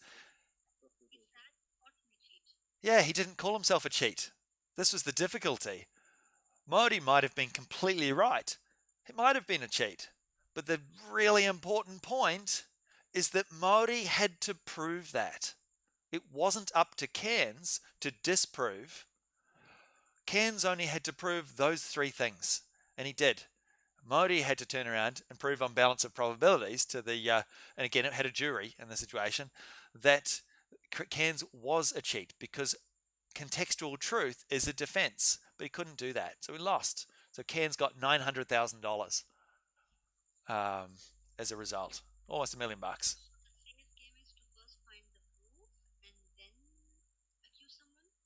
Well, no, and I'm going to give you an example, Hannah, a very specific example involving my mother. My mother was a dog breeder as a hobby. She's a school teacher, but she bred dogs, bred spaniels and those sorts of things, as you do. And she called somebody on one of those bulletin boards. So this kind of predates early sort of social media bulletin board that was used by people in the dog community. She called one of the other dog breeders a puppy farmer. And apparently in that community, that is an insult. All right, that's accusing somebody of not caring about the animals and just doing it for the money. So that guy only had to prove that information was conveyed to a third party, that information identified him, and it did, and it caused him either to injured his reputation by causing to be exposed to contempt, ridicule, or hatred, or that it caused people to shun him, or that it lowered the estimation of him by people in the community. So he was able to do that. He proved that. Then, and this is one of the things, listening to my mother saying this at the time, but it's true. It's like, well, sure, it might be true. I still hear this now. I have this argument with people on the internet. I've given up. It just makes me want to throw my hands in the air. Lawyers know this. Lay people don't. You guys from this point forward, you need to make sure you tell your employees, tell your colleagues, tell your family this, because it's a really important lesson that a lot of people still don't know. So, Chris Cairns and Simon's mum, because my mum had to fork out $20,000 as a result of making that statement because she couldn't prove that it was true. It's really hard to prove things like that. You have to get off, you have to gather the evidence. If you don't, or you don't turn up to court, you lose. And she lost. I told her she was going to lose, and she lost. That's try to argue with your mum about stuff. Mums know right. They know everything, right? Mm. Okay. No, but there are cases that have been proved. Sure. Players have got punishment for that. Sure. But they were waiting and they made sure they make a video of them. Yep. When they had the proof, then they went to the court. Ah. Herein lies the other problem. The rules of evidence apply. So if you just take a hidden video of somebody and you rock up to court saying, here you go, here's a hidden video. The other lawyer says, no, inadmissible, unlawfully obtained. Go away, take it away. Okay, what else have you got? It means there were other evidence that we don't know, but Oh, of course. that all of the three players were cheating in the game. Oh, well, again. Don't use this word. Yeah, that's right.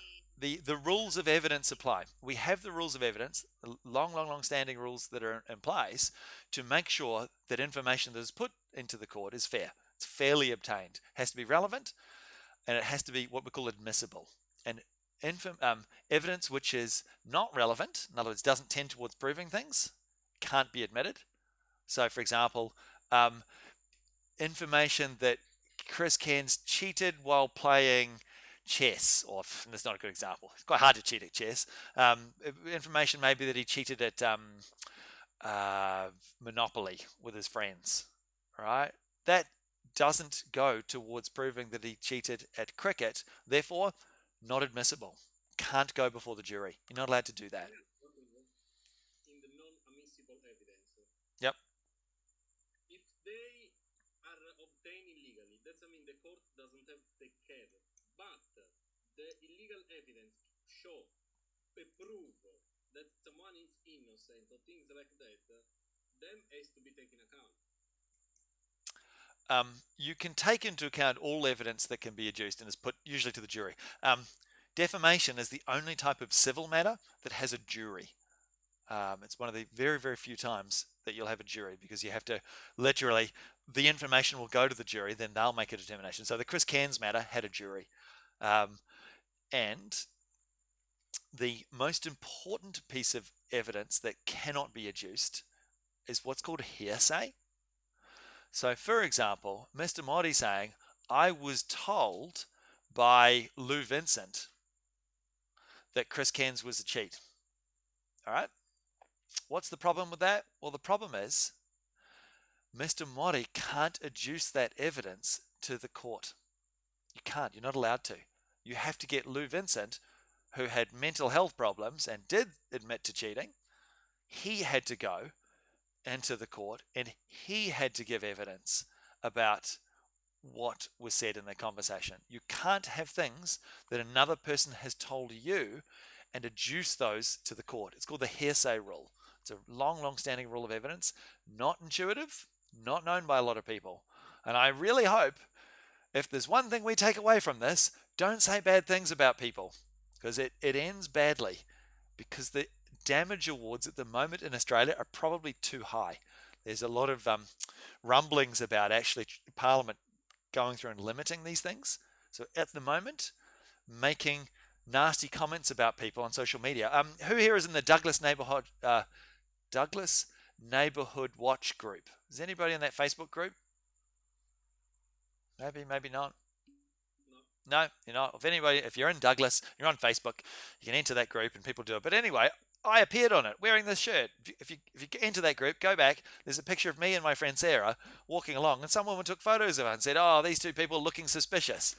I'm like, and that's probably not defamatory, but some of the later comments on it might have been. Called us little so and so's, and they said this. Oh, those are troublemakers. If people do and they say things like that, I'll happily take $5,000 off somebody for making that sort of a comment.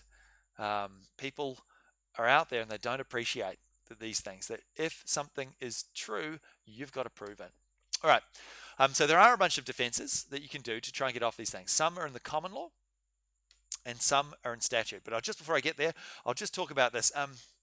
This defamatory meaning. You've got to have the words have to be defamatory, and they have to either be in the words that are actually said, the ordinary meaning of those words, or what's called a false innuendo. Falsely saying that, oh, I thought Simon was having an affair with some woman. All right. Now that that might be false. I'm not having an affair with any woman. All right. But you can also have some phrases that are actually on the face of it are true. Uh-oh.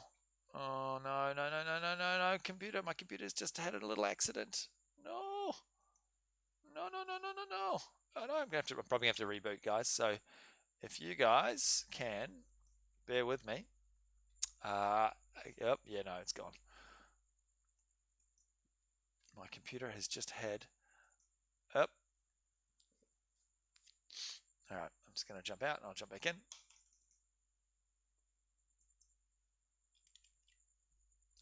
So for those that are on the YouTube channel, you'll still hear me talking.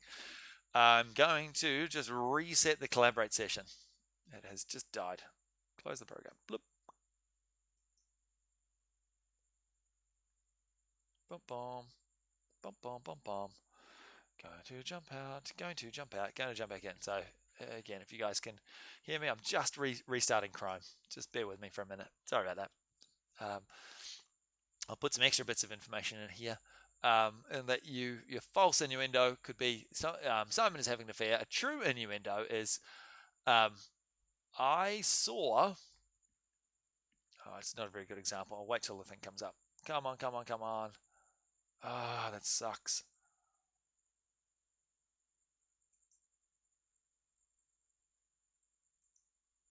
Boo, boo, boo, boo. I saw Simon hang around with Karen. What's the problem with that? Is that in my situation, there are actually two Karens. And it sounds a little bit silly, but my girlfriend is called Karen. My previous girlfriend was called Karen. And so it could have been an innuendo that was made that I was with the other Karen. And again, in the particular context or circumstances, people might actually be confused, and it might still lower my reputation as part and parcel of that. So I'm going to probably have to repeat that when Chrome loads up. Oh, I'm so sorry, guys. That might actually just take a little break, actually, while I'm here, while Chrome reloads. I'm so disappointed with this. That's really, really disappointing. And Adobe is the worst. It is this horrible memory hog. What? Go away, Adobe.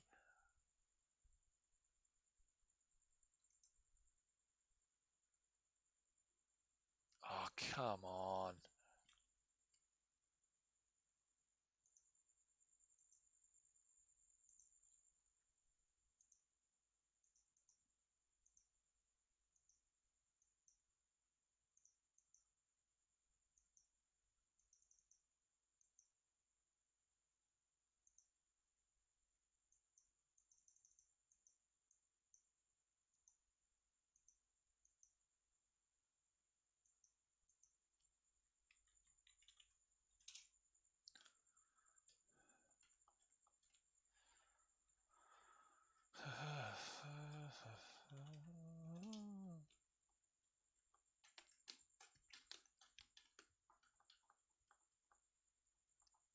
Okay, still going. So for those that can hear me, oh no, I'm trying to get back in with either Chrome or Firefox. Firefox is doing an update, which is really, really unhelpful at this particular moment in time. So I'm just going to do a restart. I'm coming back, I'm coming back, I'm coming back. So if you guys can, if anybody here is on the YouTube channel, and you are also in the session, I'm just restarting my my session because both of them have just crashed. It's really, really very, very, very frustrating. In fact, I might even open up another computer to try and just jump in.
So I'm going to do this.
Okay.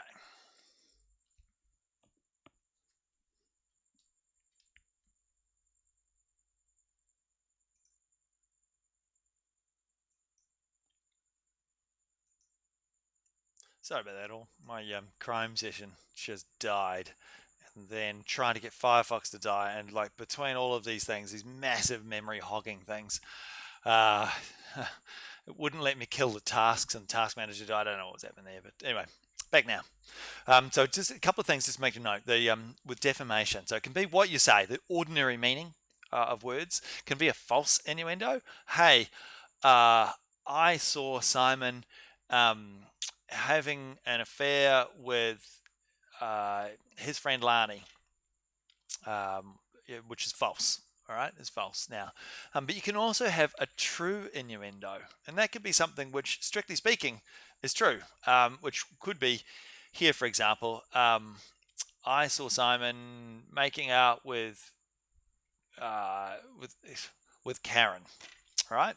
Now, if somebody had met me, sorry, the people that knew me, or at least a certain section of people that knew me, would some people would say, well, that could be true, but some people might still think that that was a bad thing for me to be doing. Why is that? As it happens, both of my current girlfriend, my previous girlfriend, are both called Karen. All right, so it sounds like a bit of a trite example, but in some situations, somebody could say, strictly speaking, those words were correct. They saw me making out with Karen, but it was meaning my current girlfriend, and they didn't know that I had a new one, or they were insinuating that I was making out with the old one, for example. Probably not a very good example for to go on the record, but there in some situations actually saying things but giving it a certain twist or a slight can make it, even though it's strictly speaking false, an innuendo. Okay, I'm going to move on to the defenses for the next bit here, which is here and here. Now, again, key thing to note with defamation, the defendant has to prove these things. All right, so again, and they can do that through justification, contextual truth, which a justification if there's some sort of lawful reason for going through and doing that. Statute says that I had to. Or contextual truth, that's basically the arguing that something is true in the particular environment that it was given. Absolute privilege, that is where you have in Parliament, you have absolute privilege to say whatever you like in Parliament. You cannot be held liable for defamation. That is an absolute privilege. Okay, that's different from number 6, which is qualified privilege. Things like legal professional privilege. So I can say things because I am a legal practitioner. I am allowed to say things provided the dominant purpose is for the providing of legal advice. All right, that stuff cannot be used. Strictly speaking, it can't be used as evidence, but it can also be used as part of a defense in defamation if, for whatever reason, that gets out. Public documents that are published, if the Townsville Council publishes things, then that can't be used as in proceedings. Fair report of proceedings of public concern, essentially similar sort of thing. If there's a matter which is done by the media as part of that. So if there was a discussion in a roundhouse and people are yelling things at each other and reporting what the various people have said as part of that, that probably wouldn't be defamatory as well. Honest opinion. It has to be an honestly held opinion, and it has to be clear that it is an opinion. You're not making a statement of fact. Remember we talked about misrepresentation, the difference between a statement of fact and a mere opinion as part of that. So it has to be honest and reasonably held opinion in that situation. Things that are disseminated innocently, in other words, that you didn't actually intend it. You remember, you, the defendant, have to prove this. And triviality, sure, it lowers your reputation, but in a tiny, tiny little amount. All right, so those are the defenses that are allowed to you under the statute. You can also try some of the common law ones too. And hilariously, Coleman and Power is the JCU law student I talked about before, Pat Coleman. There's another situation of a JCU law student that ended up, in this case, in the High Court. Pat, in the year 2000, was handing out pamphlets with pictures of corrupt police officers. Hey, everybody, come and get your pamphlets. Come meet your local corrupt coppers. Anyway, one of those police officers, a guy called Brendan Power, came along and said, come on, Pat, move along. And oh, look, everybody, it's this Brendan Power, a corrupt police officer. Oh, watch Brendan Power, everybody. Brendan Power is arresting me. He's a corrupt police officer.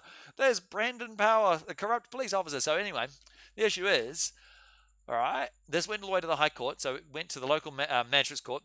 Pat then appealed after he lost to the district court, and the district court went to the Queensland Court of Appeal, then it went to the High Court. So it went through all four, and the High Court said that, look, Pat was actually right about some parts. He wasn't allowed to assault the police officer. It turns out he still got done for assault, criminal assault in that case, but he was allowed to call public officials corrupt as part of it. That's part of the political discourse that we have in Australia. There is an implied right, and it comes from the Constitution. Not that our Constitution says there is a right to do things. What it actually says is there is to be a parliament. The parliament is to be elected through voting. And so what the High Court has said that, look, you have to stretch that out a little bit. In order for this to have any real meaning, in order to have voting, we have to be able to talk about issues and talk about people as part of those issues. So we need to have this freedom of political communication as part of that. Similarly, Longy. This is Longy in the ABC. That was David Longy, the former New Zealand Prime Minister, who was accused of some things by the ABC. He actually lost as part of that. It cost him a lot of money. He died about 15 years ago, and he wrote in his memoir just before he died that it was one of those really frustrating things. He had to carry on in Parliament for another 2 terms, not because he wanted to be an MP, but because he had to pay for this defamation trial, which is a little bit embarrassing. Okay, so just make note. Yeah, Nathan, yep. I have a question regarding the defamation, like in the about the whole topic, right? Sure.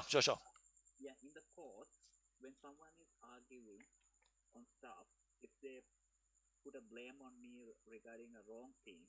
Oh, hang on, slow down. You have to use more precise language when you use words like blame and wrong. Yeah, This whole topic is about taking those words and mapping out what they mean legally.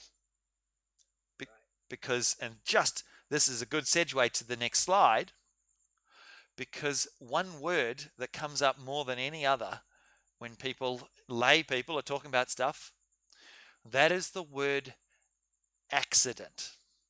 Everyone thinks they know what an accident is, and at the end of the day, we don't care. We don't care as business people.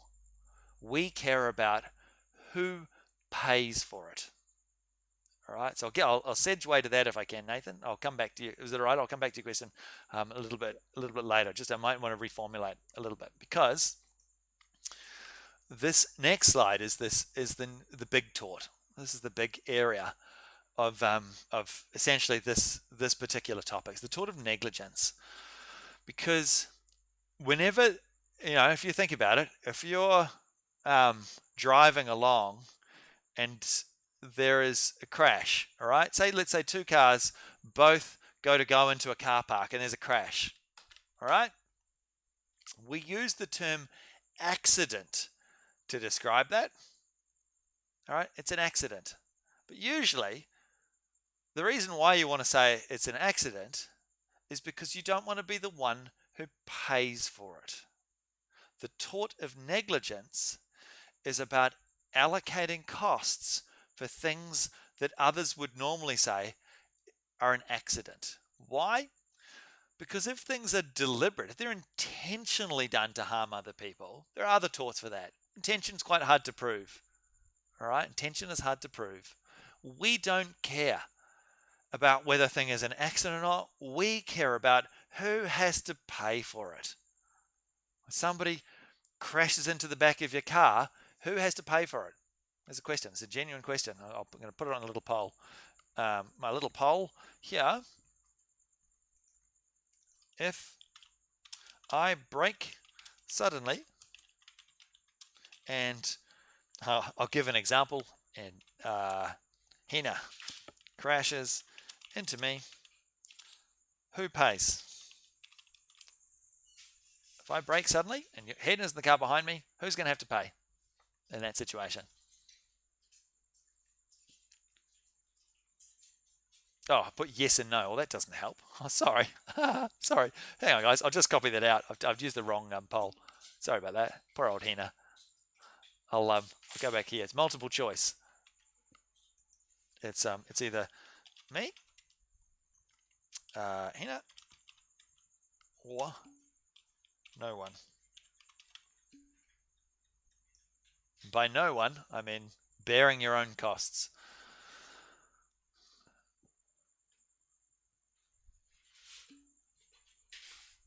Oh, poor old Hina. She's gonna cop it for this one. If I brake suddenly, most of the time, it's going to be Hina who pays. And the reason for that comes back to this tort of negligence, because there is a duty of care owed. Oh, sorry, I've got my friends in the background. Hello, friend in the background. There is a duty of care that's owed by everyone on the road to everyone else to drive at the level of standard of a reasonably competent open plate driver. One of those things, follow appropriate stopping distance, so that, and been paying attention, so when somebody in front of you stops, you stop and you don't crash into them. 10 seconds. Yeah, I think the 2-second rule or something. Oh, I can't remember what it is, but usually in this situation, that's how it was. And again, it's one of those things. Both of the parties are going to try to argue. So Henry will try to argue, oh, it's an accident, or Henry will probably argue that it was somehow it was my fault because I braked so suddenly. I will turn around and try and argue, no, it's your fault because you had a duty to follow there. So all we care about in this area of the law is working out who has to pay. And these are the rules for working that out. Okay? The tort of negligence arises from 3 elements. You have to prove there's a duty of care that's owed. You've then got to prove, you as the plaintiff need to prove that the other side has fallen below the standard of care that duty entails, and that falling below that standard has caused you loss. That is the tort of negligence in a single sentence. But it is a lot to unpack. There's a lot to go through here in terms of what that actually means. But really, it's 3 elements, 3 points you've got to prove to the court. Duty of care, a breach of that duty, in other words, falling below the standard that duty of care entails, and the causation element, proving that falling below that standard caused the loss. Okay, so we're going to go through each of these elements in turn as part of that. So the first one of these is this duty of care element. All right, now there's a something of a famous case that you guys might have heard of before. Has anybody heard of this Donahue and Stevenson case? Anybody heard of that case? Does it sound familiar at all? It's a famous case from about 100 years ago. All right, and it involved a snail of all things. So from this point forward, you guys are going to know about the very famous snail in the ginger beer case. So I've got my ginger beer. And Hannah's heard of it. Okay, that's good. All right, because in Donahue and Stevenson, oh great, yeah, you might have heard of it. It's a famous case because what they said there is that, look, the facts of the case, it was in a place called Paisley in Scotland. So it's actually under Scots law, not strictly under English law, although it appealed to the House of Lords, which is based in England. And it went like this. Look, these 2 ladies went to a cafe. They went to a cafe, all right, and one lady bought the ginger beer and she gave it to her friend. She poured it and the friend got it and poured it out, drank it, some of it, and then drank some more, and then finally put the rest of it in. And as she poured the very last bit, a snail fell out, and she was like, ugh, ugh, and was sick. All right. Now, there was something of a watershed moment. There was actually a guy, a barrister, who was basically looking for a case like this to happen, in order to be able to go to the House of Lords because he'd lost in a slightly earlier case, and because the key thing is, if you were suing, if you bought the ginger beer bottle and you poured it into the glass and you drank it, all right, could you sue the manufacturer or sue the store owner, for example? Could you sue them? And what's the area of law you'd sue them under?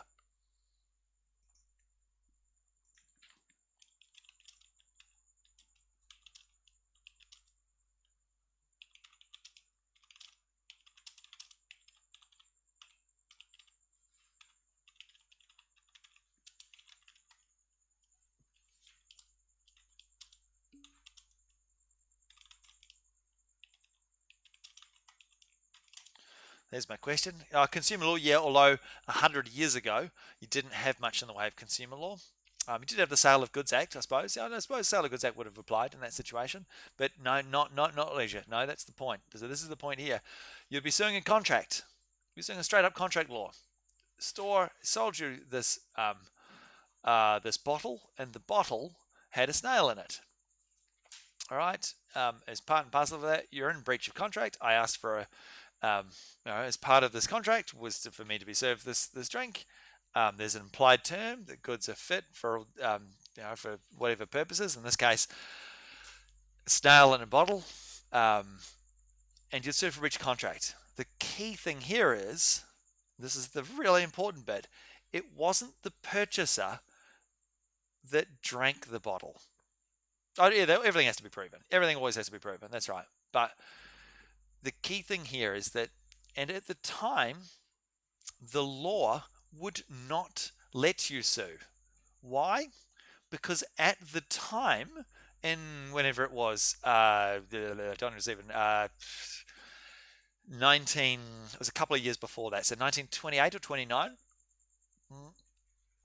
At the time, you could only sue people in negligence if they were in what's called an established category.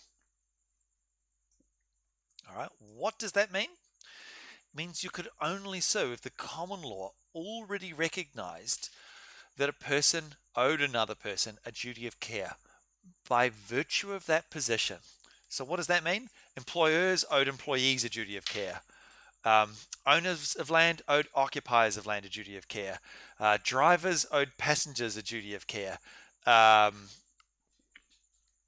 think the other ones. Solicitors owed their clients a duty of care. Doctors owed their patients a duty of care, and so on. So, and so what the Donahue and Stevenson case really introduced to the common law world was the idea of this part, this second part or second way of proving the first element of negligence, where you could take into account those, and again, Lord Aitken and Donahue and Stevenson used the phrase, your neighbours. Take into account all of those that could be impacted by things that you do. All right. Now, unfortunately, the exact phrase that has been used is a little bit different to what it was back in the when the courts decided Donahue and Stevenson, because they realised the language was a little bit unclear in terms of whether or not a particular person owed another a duty of care in this broad sense. So this first element, you have to prove either an established duty, in other words, that I was your client, you were my client, I was your solicitor, or you were my passenger, I was your driver, or you were my employee, I was your employer. In all those situations, it's established duty of care. Employers just owe employees a duty of care. Drivers just owe their passengers a duty of care, and so on. And importantly, going back to the example of Hina and me crashing, drivers on the road owe other drivers a duty of care. So that just exists by default. You don't have to argue all of this stuff, this reasonably foreseeable risk of harm, policy considerations, and salient features, which we'll get to in a minute. The reason for that is that if there is an established category, you don't go any further. You don't need to. Okay. So, what are some examples? So again, I've given some examples. Drivers owe passengers, solicitors owe their clients, doctors owe their patients. But there is one in particular that I do want to talk about, which is in the next slide. And again, this is different from last year. So if you guys watch the screencast, you're not going to have this from last year. There's one in particular of these that I want to talk about now, which is employers. So odds are good that it'll probably end up in your exam somewhere. And that's a particular category. Yep, Abhishek.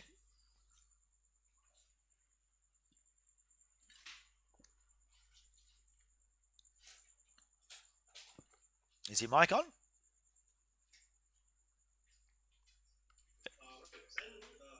Duty of care. Do the tradies fall under the section? Plumbers, electricians, services Yes. that they provide? Yes, they do. Yeah. So, workmen. Okay, a couple of things. Yep. Hang on. A couple of things. So yeah, people that go and do things in regards to your house. So electricians, for example. Now, usually, remember, in most situations, you want to be suing in contract law, because remember, the damages in contract law are usually better than they are in tort, because you can get expectation damages, and even if you can't, a really important rule, which is modified by statute, but leaving that aside, is the thing called contributory negligence, which can reduce your damage awards. So I'd say 19 times out of 20, maybe more, maybe 99 times out of 100, if you're paying somebody, an electrician, to work on your house, you'll be suing them in contract. All right. There are some corner cases. One important corner case is actually to do with the limitation period. It comes with things like negligent advice. So I had an example I gave you guys when we were talking about contract. Where you've got a coexisting duty. You've got a duty in contract to do what you said you're going to do. But you've also got a duty in tort to do things to a reasonable level of standard care, because you owe this duty of care. If you're going putting wiring to somebody's house, you owe them a duty of care. It's an established category. If you if you breach this, all right, this is the key thing. Breach in contract arises when the person does the thing that they were when the person doesn't do the thing that they were supposed to do. That's when the breach occurs. However, breach in tort happens when the harm occurs. I'll just be a second if I can.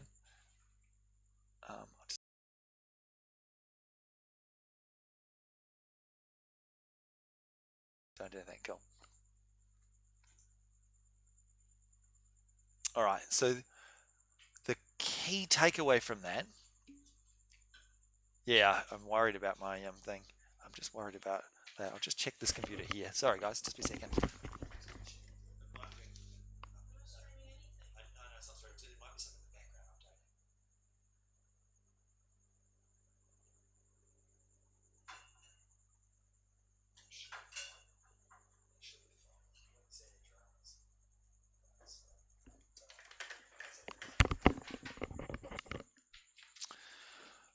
Okay, is that a little better? I'll turn my video off. Oh, my video is off. Oh, that's a worry.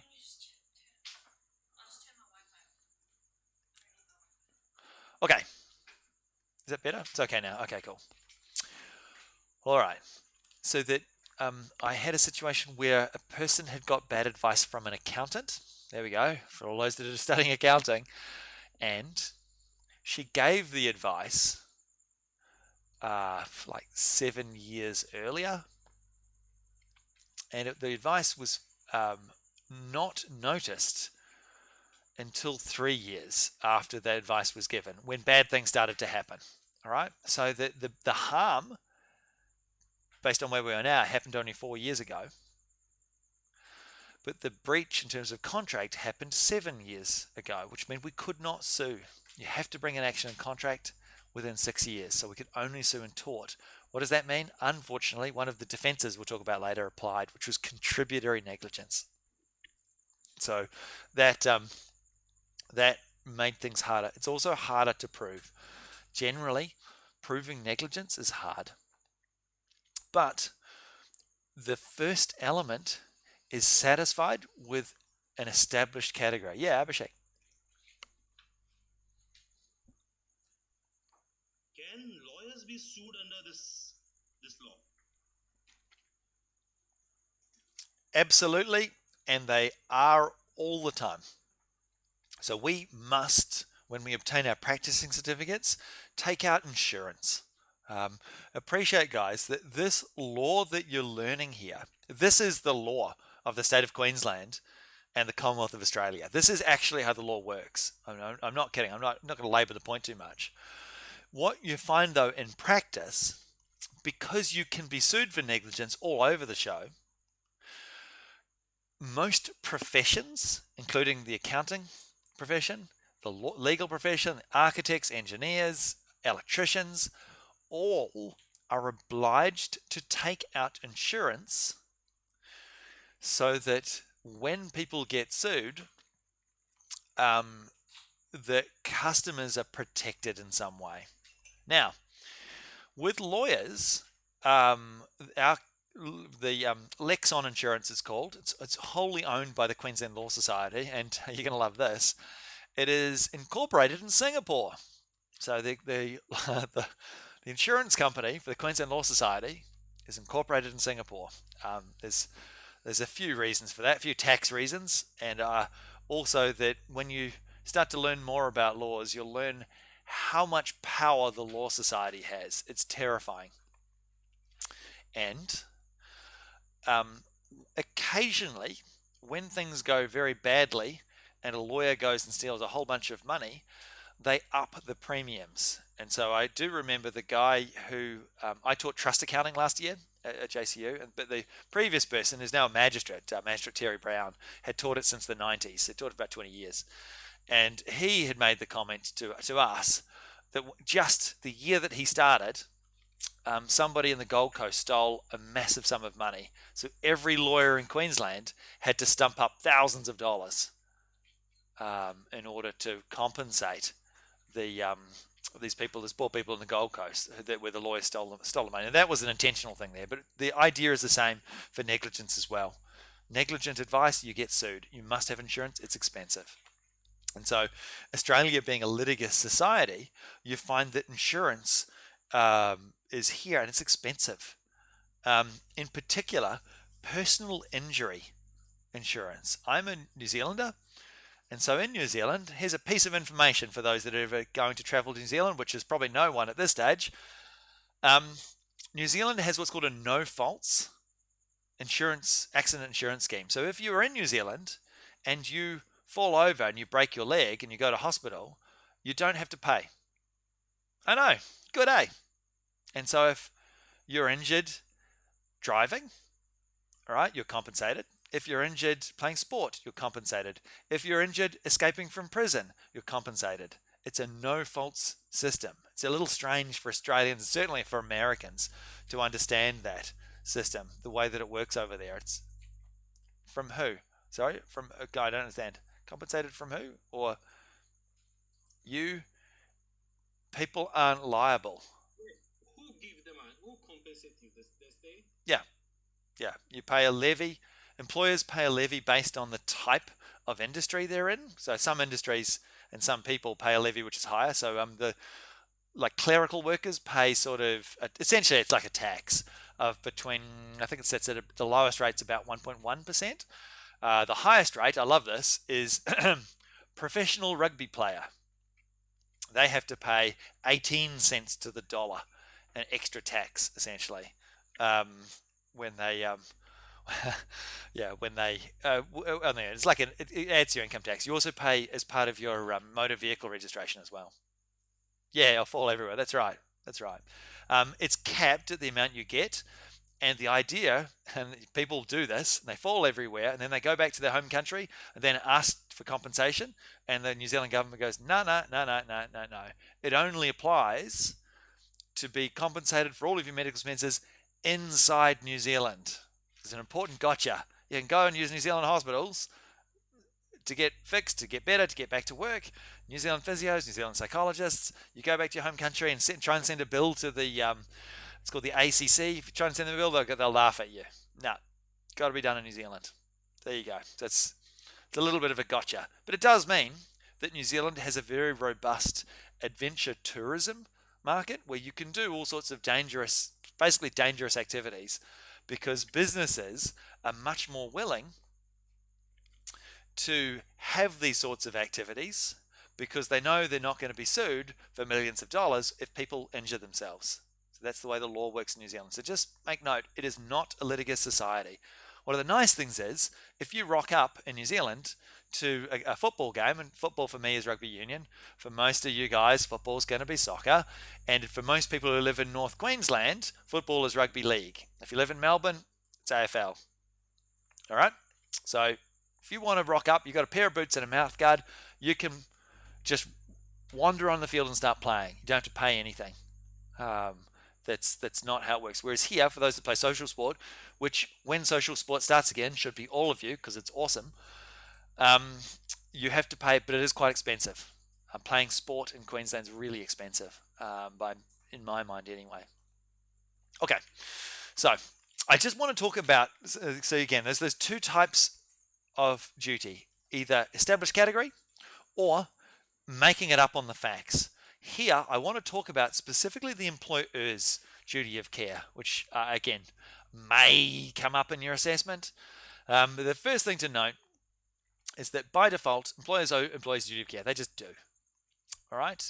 And if you are an employee and you aren't paying attention or you misjudge something, um, the employer still has to compensate you. I know, right? Seems really unfair, but that's the way it works. However, some cases have come up in recent times that have actually limited the scope of this. And I love this one here. I actually wrote there's a paragraph or two in the book that I wrote. I asked Steve if I could put this in. And so he let me put this paragraph in. So that paragraph about this is written by me because it's hilarious. Comcare and PVYW was a High Court case. It involved a civil servant from Canberra going up to the Riverina River. So way, way, way up, like Mildura and Victoria, or around and round about there. So quite a long way, rural area. And she went there, had to go there for 3 nights. And she worked for the federal government, had to go to Mildura. And while she was there, she went to the pub, the local pub, and she picked up a stropping young lad in the pub, and she took him back to his hotel, and she was engaging in rigorous activities. While doing that, a light bulb, a light frame, fell off the top of the bed onto her head and seriously injured her. And so the question that went all the way to the High Court was that injury sustained in the course of employment? So I'm going to put that up as a poll. All right. So the Comcare case, I'll write it out. Comcare case, was that in the course of employment? Put a question mark and put yes and no. Go. What do we reckon?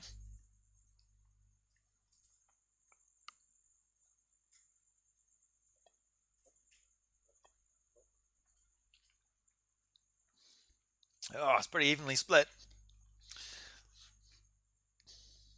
This is one of those things where there kind of is a right and wrong answer because the High Court, this was the Gleeson Court, Gleeson, French Court, pretty conservative by that stage. They're a bit more into this personal responsibility thing. Because they'd found, and they looked at a couple of precedent cases. And those precedent cases said recreational activities like going four-wheel driving, where people had gone to these lodges for these retreats and then went four-wheel driving on the weekend, were found to be in the course of employment. Here, they said no. That injury was not sustained. It was outside the scope of employment in that situation. So while it does extend to activities that are tangential to your 9 till 5 employed activities, there has to have this connection to it. And there, the activity of sleeping would have been connected, but the rigorous sexual encounter was not sufficiently connected. So she was denied the Comcare, because Comcare, which is the Commonwealth Government Civil Servant Compensation Scheme, is very, very generous. So she lost, and it cost her a lot of money as a result. Okay, so that's just something to just make note for you guys to think about the scope of the employer's duty of care. Sometimes they're going to owe a duty, and sometimes they're going to not. Because if they don't owe a duty, you don't have to worry about the other 2 steps of negligence. If there's no duty, it doesn't matter about breach, it doesn't matter about causation. There's no duty. Okay. Next element is the breach element. So if there is a duty, either through an established category or if there is one which is made up on the facts, established by the facts, you then have to look at what a reasonable person would do in that situation. Okay, and there's a couple of things here. You have to work out what a reasonable person would do in that situation. And the Civil Liabilities Act adds a few more things to this. And they say, look, as part of this, you have to take into account these 4 factors of what the precautions that a reasonable person would have taken. This is a hypothetical. It's a question of law.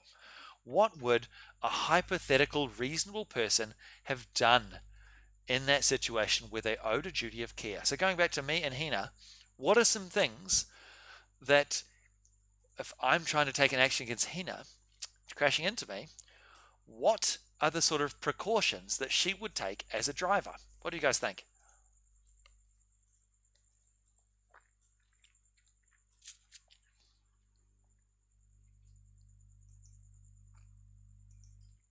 Any thoughts? What would a reasonably competent driver do? What do you guys do when you drive?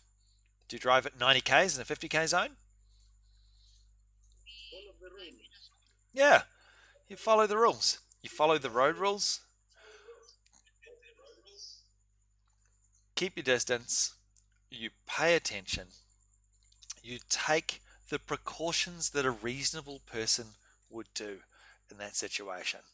So, with an employer, and I've used this example from the exam last year or 2 years ago, um, of a machine. Say that you own a machine which makes plastic trays. So plastic goes into the machine, and your employees have have to operate this machine. So you've got 2 or 3 employees, and they've got this plastic machine that goes doof doof doof and spits out trays. Okay. Now, when somebody gets injured, let's say somebody's put their hand in it and they've to pull some plastic out and they've got injured, their arm's been chopped off or something similar. Well, the courts say that, look, you're the employee, you owe duty of care, just an established category. So you tick that first element. Then you have to look at, okay, sure, what would a reasonable person, what would a reasonably competent employer do in this situation? And the court might want to say, well, okay, we're looking at these 4 things. This machine, what's the probability that people could get harmed in it? It's probably reasonably high. It's a machine that goes doof, doof, doof and stamps things out. You're getting a limb caught in there, you're going to get hurt. And the seriousness of that harm's pretty high as well. All right? So you'd have to then look at what are the cost of taking precautions. And so if we think about simple precautions, putting a shield up to stop things from flying out of that machine, putting a sign up that says, do not put your hands in while the machine's running. And it sounds like a really simple thing, but it's an important point. Don't put your hand in while the machine's running. Another important thing is having training having training sessions and rigorous professional development courses as part of doing this, training your employees to use it, training them and teaching them safety, giving them safety equipment, giving them gloves. All of these things you look at, how much are these things going to cost as part and parcel of that? Is building them an entire full body armor suit, which is going to cost $200,000 to build like a spacesuit. Is that too much? Probably. We also look at the social utility.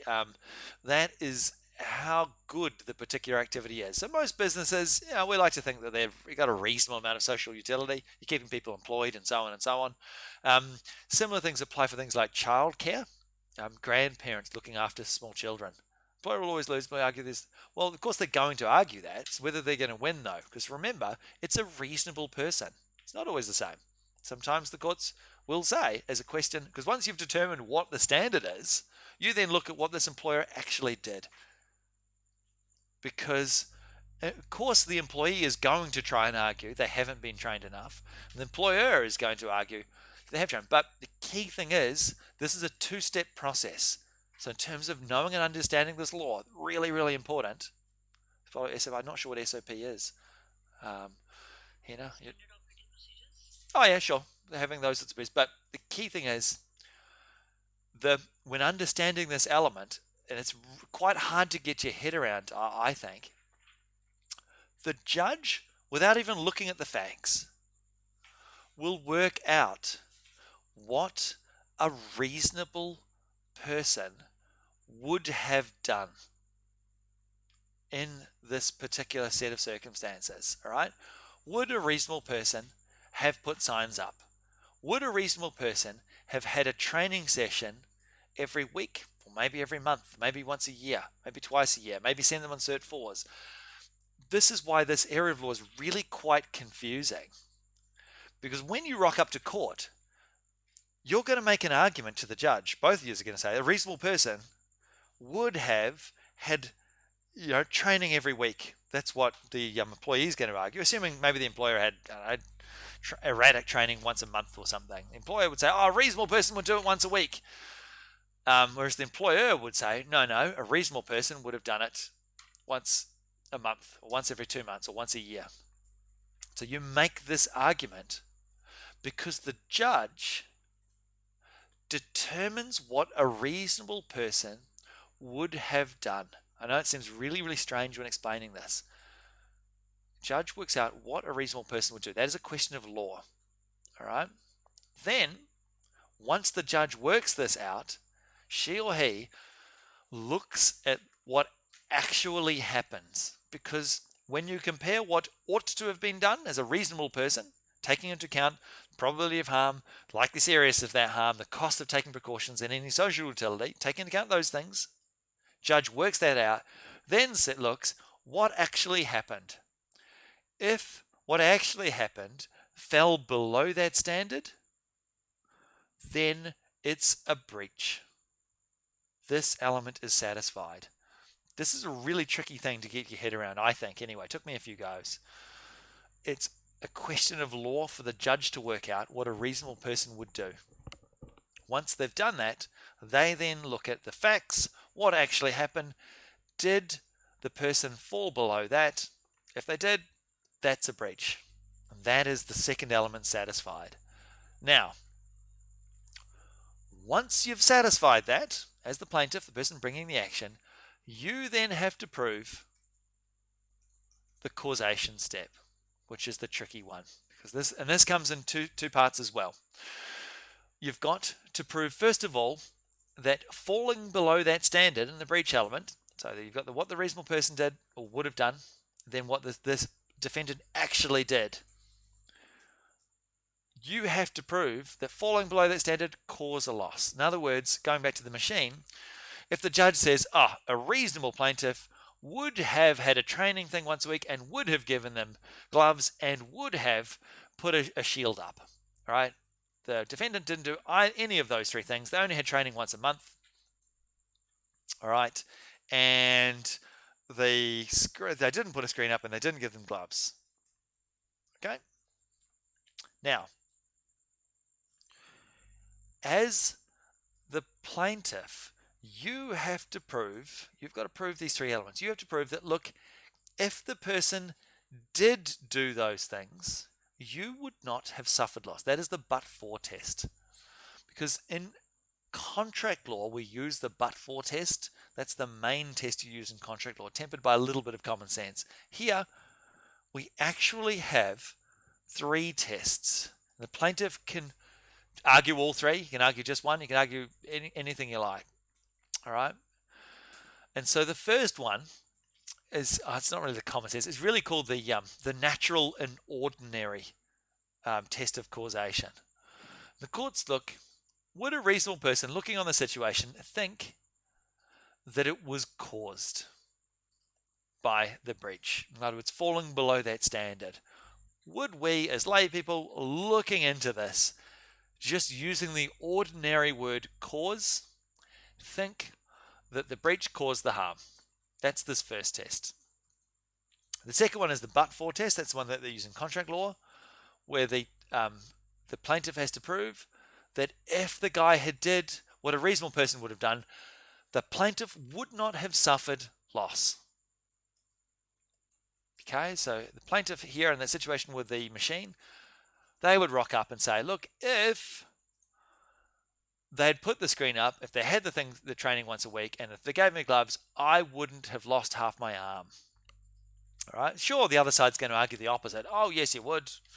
It was this, that, and the other thing. But essentially, that's what the plaintiff is trying to do for these tests. Now, the third test, this material and substantial cause, this came about from the asbestos cases. I don't know if you guys know how asbestos works. You guys know what asbestos is? It's awful stuff.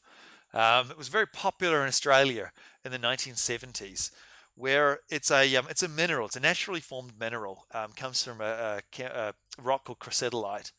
It's blue, and it is an excellent flame retardant substance. In other words, you could build these panels, and they were excellent at stopping fire from spreading between walls. Very, very good at that.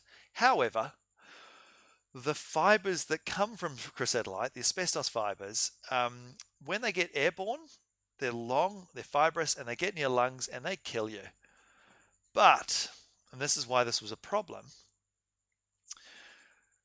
you can work with asbestos for 50 years, breathing it in every day and not suffer any ill effects. Or you could breathe it in once. Have one deep breath of asbestos dust and you get an awful cancer, or what they call asbestosis, a horrible, horrible disease of the lung, and you die a painful death. What's the problem with that? Well, if you think about those first two tests, that's a real problem. Why? Well, because the people that make asbestos, and Australia was famously a company called James Hardie, they could mine all this asbestos and then make all this asbestos product. When they got sued, all they had to do was wheel in their one employee who worked there for 40 years, didn't have asbestos, show it to the judge and said, this guy's worked for 40 years, he hasn't got asbestosis. How can you honestly say that either under the natural and ordinary test or the but-for test that the plaintiff, the defendant's breach caused the loss, or in other words, caused the harm? And they couldn't get up on it. And so this is a relatively recent case in negligence. It comes from a UK case called Fairchild, which is an asbestos case, and a Marker and Booth. And they said that, look, in situations where those first two tests don't really work, you can look and see whether or not the breach materially and substantially caused the harm. You don't have to have this strict but for, and you don't have to have this natural and ordinary test if you can prove that there is a material and substantial cause. Usually you do that with medical evidence, broader than that, with scientific evidence. You get a bunch of scientists who forming a general consensus that one thing causes the other. So really, this is the scientists' test of causation. Okay, and the other thing to note is that you have to prove one or more of those aspects of that, and you've got to prove it for each item of harm. So, for example, if a person's, I don't know, driving along and they've crashed through your fence and they've crashed into your swimming pool and they've injured your child, and your mother saw the child being injured and has suffered psychiatric loss. You've got a variety of packets of harm there. You've got the fence, you've got the swimming pool, you've got the child, you've got the grandmother. Each packet of harm you've got to go through and analyze separately to work out where this test of causation is going to apply. You have to analyze that. And you guys, as business types, as accounting types, have to appreciate that's how that works. You've got to analyze them all separately as part of that. And for each packet, you've also got to analyze the causation step. You've also got to prove that this damage is not too remote. This test for remoteness. You can't have a chain of events which is too far removed from the actual breach itself. And so the case here, this Wagon Mound number 1, there were 2 Wagon Mound cases. It involved a boat in the north of Sydney Harbour, and that boat dropped, I think they call it bunkering oil, dropped oil into Sydney Harbour. Anyway, and that oil floated south across the harbour and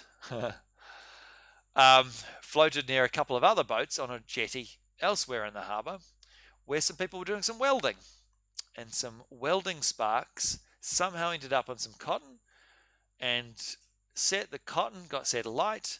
It ignited all the oil in the water and it blew up the entire jetty and 2 boats.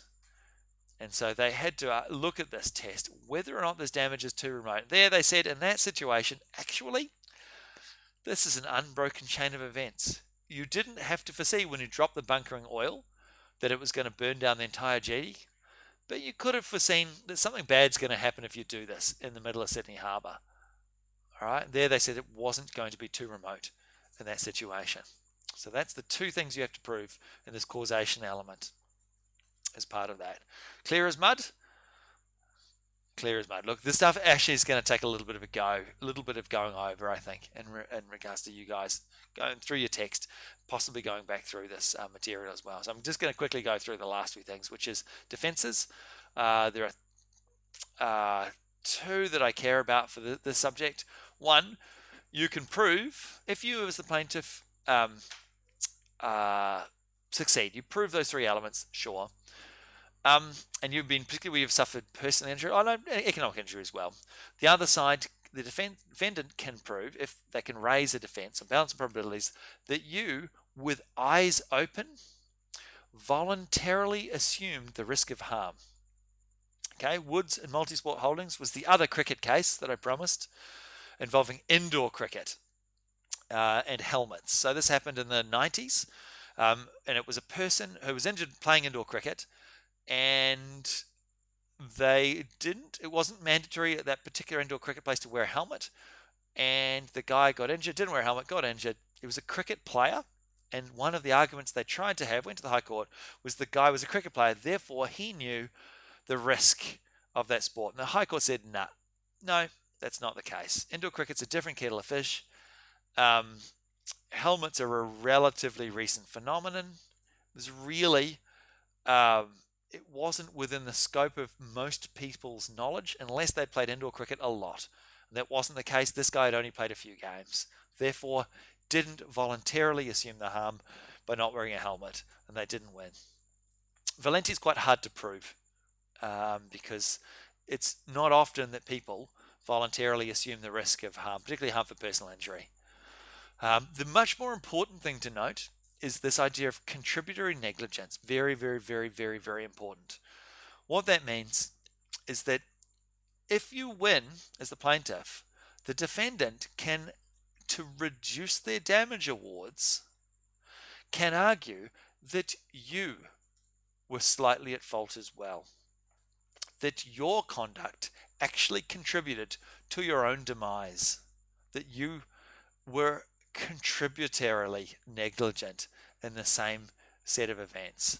In other words, you had a duty back to you as the plaintiff had a duty to the defendant to minimize their loss. You had a duty to them in order to take reasonable care of yourself in this situation. And a classic one is actually in the Civil Liabilities Act, I think it's section 58, but don't quote me on that, is intoxication. In Queensland, if you are voluntarily intoxicated, in other words, you've had alcohol, usually, or drugs, marijuana and such likes, by default, if you are injured, personal injury, your damage award must be reduced by 25%. So that is just the standard rule. Again, as the defendant and the plaintiff, you can both argue to have this increased or to have this decreased, but that is the default rule as part of that. So that's a really important one, guys. If the plaintiff is negligent, the damage award can be reduced, and that's an important rule for contract. Going back to the electrician, I think Enrico mentioned, or a doctor or a lawyer giving negligent advice. All right, they can be sued negligence. That's fine, but if the plaintiff was also negligent, they didn't check stuff, they didn't go through when wires looked exposed to actually make inquiries, they were partially negligent themselves, the damage awards can be reduced. That's what contributory negligence is. Okay, 3 more slides really quickly, and we're at time, so I'm just going to be really quick through this. All right, so basically, dollars. The main remedy that you get in tort law is dollars. Damages. They're compensatory in nature, and that is the usual thing you get. 99.9% of the time you'll get dollars. Some torts you can get an injunction, an equity, and that's where to try and stop people from carrying on doing the thing. Defamation, passing off, trespass, and nuisance torts where you can get that. All right, you don't get it in negligence, which is the main one. That's to stop them from carrying on doing the thing. Sometimes people will keep trespassing, keep doing nuisance, keep doing passing off, keep defaming, and just pay the money. And that sometimes you actually need to ask the court to get them to stop. Okay. Another remedy you can get. Look, we'll come across this again when we do trust law. It's a remedy in equity called account of profits. for passing off. If somebody else trades off your brand, your goodwill, you can actually ask for their profits, not just being sued to compensate you for your loss, but also getting the money that they've made and giving it back to you. I actually want you guys to have a think about that because that's a really, really interesting thing. Most of you guys are probably not aware of this. When people go and they do bad things and they make a profit from it, you can actually get all of the profits. The accountants and you should start to be a little bit alarmed. Here, in terms of tort, passing off is the main tort where that comes up. You don't really get it for the other ones. Okay, what else have we got? All right, quickly on damages. Quickly go through these. Okay, intentional torts. So torts where intentional willfulness is an element.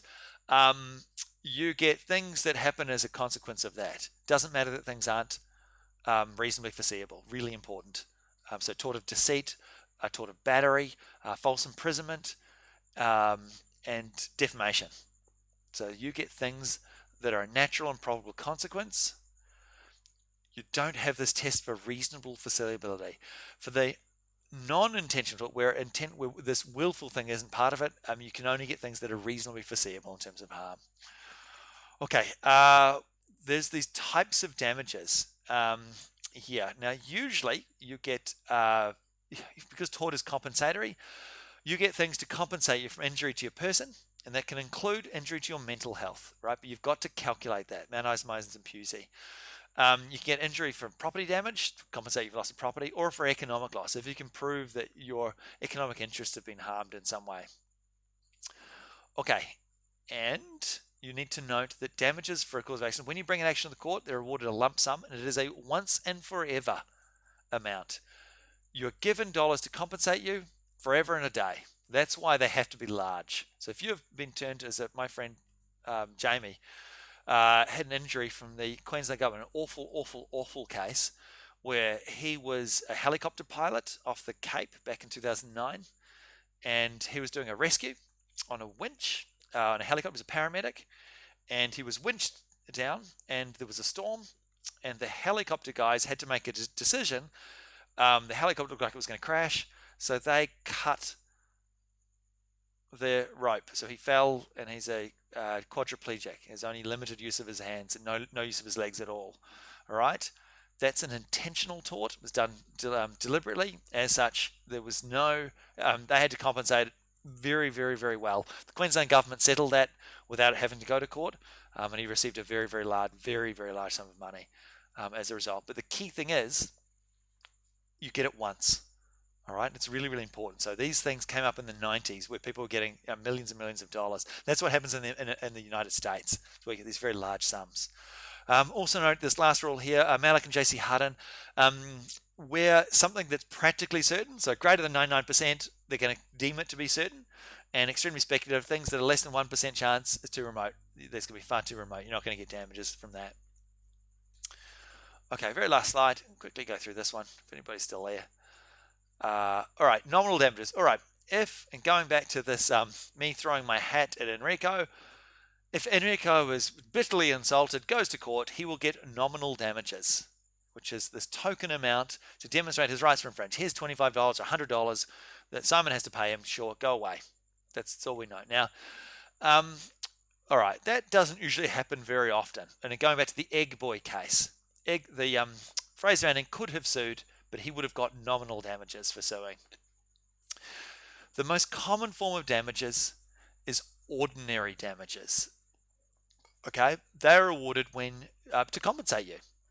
They're compensatory in nature. This slide's actually pretty important. Like I said, you're probably going to be examined on this because you will see a case in there that involves James Cook University. It's very, very, very contentious at the moment, but it's very, very interesting the more I've read it. And I'll get to it in a second. Okay, so ordinary damages are awarded to compensate you. They're compensatory in nature for your loss of income, loss of future income, there's economic loss to yourself, and actual out-of-pocket expenses that you've been incurred. So, for example, if you couldn't work because you've been injured, the loss of your wages. If you can't work forever and a day for the rest of your life, the loss of your wages for the rest of your career, things like that. That's why they can end up being quite a lot because you're being compensated for not being able to work. All right, that is the main form of damages. Now, these last two, very, very interestingly, can be awarded if they're pleaded by the plaintiff.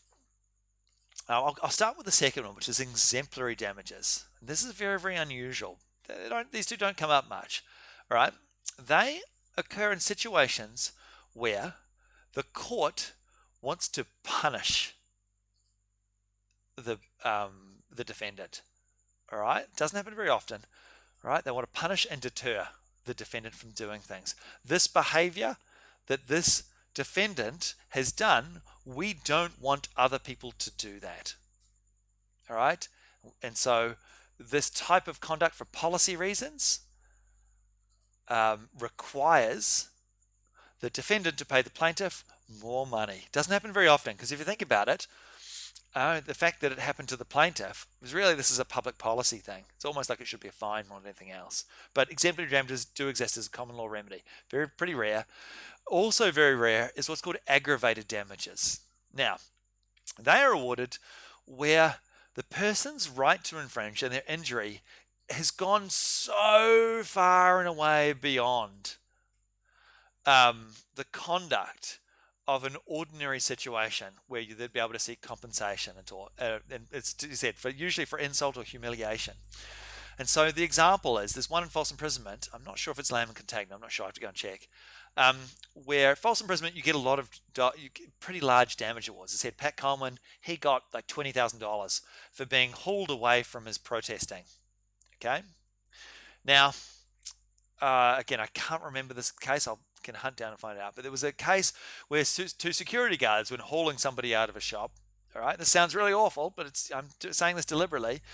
So it's one thing to take someone away and detain them with liberty. You get a big dollar reward. Liberty and people being imprisoned unlawfully, you get rewarded very handsomely, which is why as a shopkeeper, you be very, very careful when you imprison people, hold them, do a citizen's arrest to keep somebody you're accusing of shoplifting. Make sure you're really right, because you might be liable to pay $20,000. Now, if, however, as these security guards did in this case, they took the person, held them down, and urinated on them, all right, that goes so far away beyond the conduct that this is a serious injury to the plaintiff's feelings, and they will be rewarded massively, like $80,000 for that humiliating conduct. An example here might be I have awful handovers with my ex-wife and her partner when we have to deliver our child to each other, and from time to time these things can be quite awful. If there was a situation where one person, and it wouldn't be me, was to do something to humiliate me in front of my child, those sort of circumstances where the conduct is outrageous in that situation could lead to these sorts of damages. And I'll leave you guys with this, because I actually want you guys to go and have a read of this. It's really, really interesting, and I hope it doesn't get me fired. I genuinely hope it doesn't get me fired. Which is the Ridd and James Cook University case. Just came up last year. I'm not interested in the judgment itself. They said you can go and read that if you want to. Yes.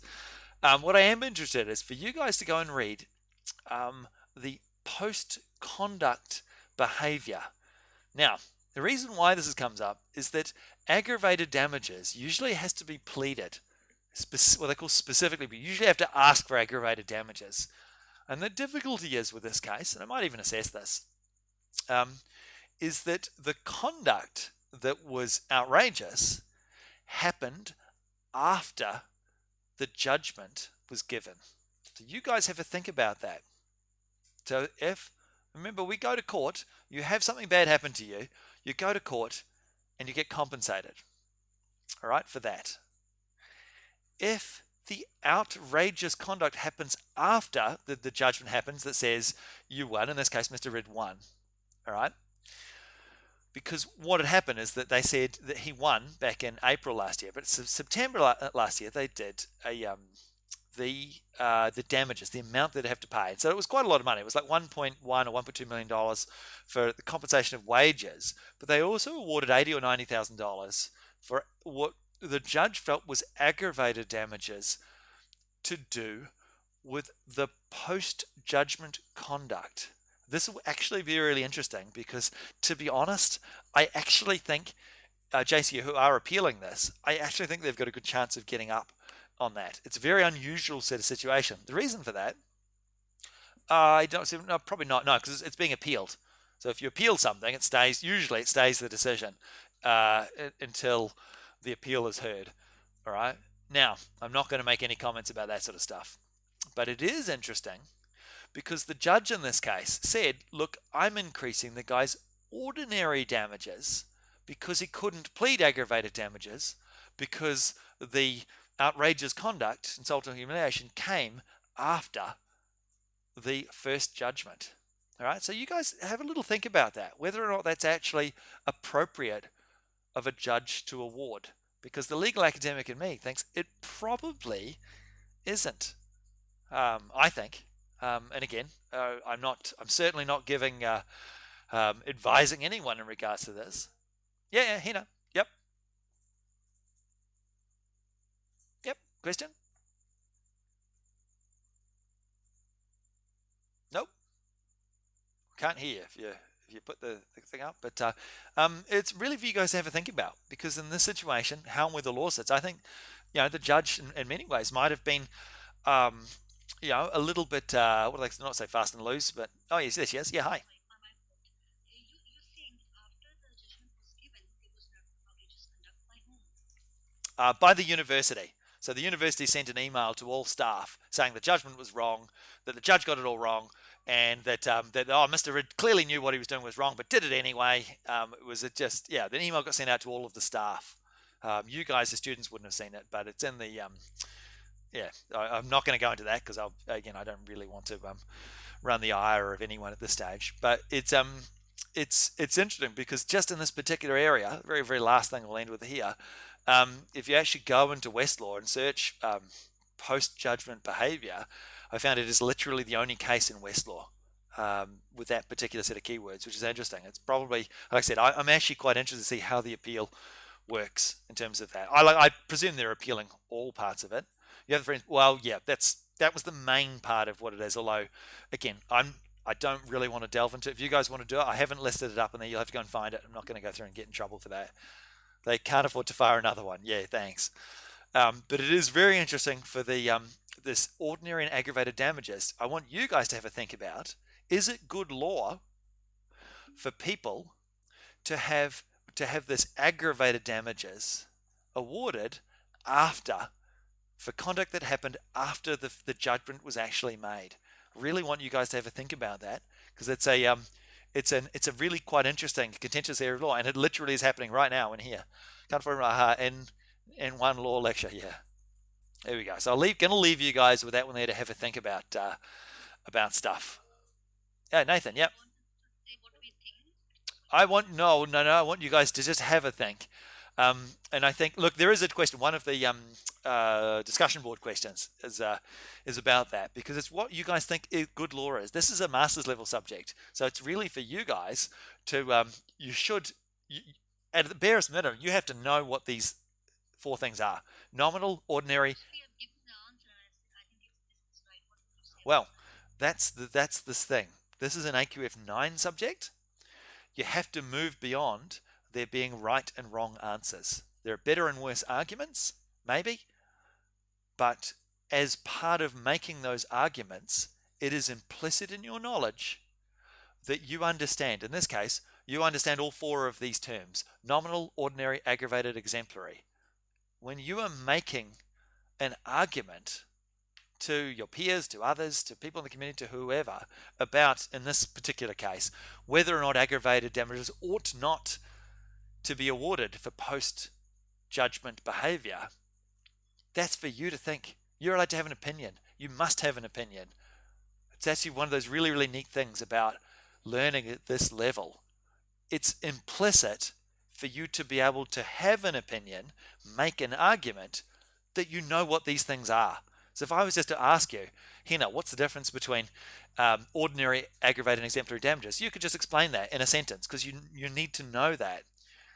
But when you're answering these questions, you're going to have and think about it in more depth than that. That is the difference in education. You're doing a master's level subject, and this is an AQF9, so it's taught. It'll. Here comes the problem. We did not do bachelor's from Australia. We did it from our places. We don't have the exact vision of doing it the way you guys wanted. We Okay. keep on thinking and be like, okay, what to do because we don't know. So Okay. we can't And change yep. the And internet. yeah, that's good. I know, and that is why I've said to you guys, in terms of the rules that you need to know, start with the slides. I've designed the subject so that the barest minimum to get through is literally understanding what each rule means.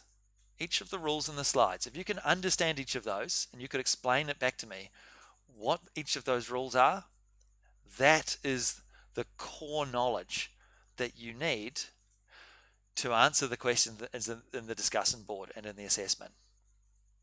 Really, I don't actually need you guys to go much further than the slides if you can understand and explain them. And this is why these lectures are really, here's the slides. I'm trying to explain that with you guys to give examples so that you would be able to explain each of these rules. So here, what nominal damages, what ordinary damages, what aggravated damages are, what exemplary damages are in a sentence or two to our partner or our mum or our friends. Being able to explain those things. That's the core knowledge that you need. But that's Simon, if you ask about something about ordinary damages and yep, you say give reference, and if I'm just following your lecture and yep, following the slide, am I supposed to put this in the reference, sure, the clause that I've read in the slide? sure. But you would have to explain that rule in your own words. You have to demonstrate that you know and understand what that is. You do that by putting your own words. If you copy and paste that, you ain't going to get very far because there's no way that I'm going to know that you know that. And part of you demonstrating that you know what each of these things are and it's in your head is being able to make arguments about those things. You can make normative claims, you can make ought statements. I think, for example, that aggravated damages ought to be specifically pleaded as they historically have been, and a judge should not let, in this case, this judge should not let Mr. Red get his $80,000 unless he goes back to court.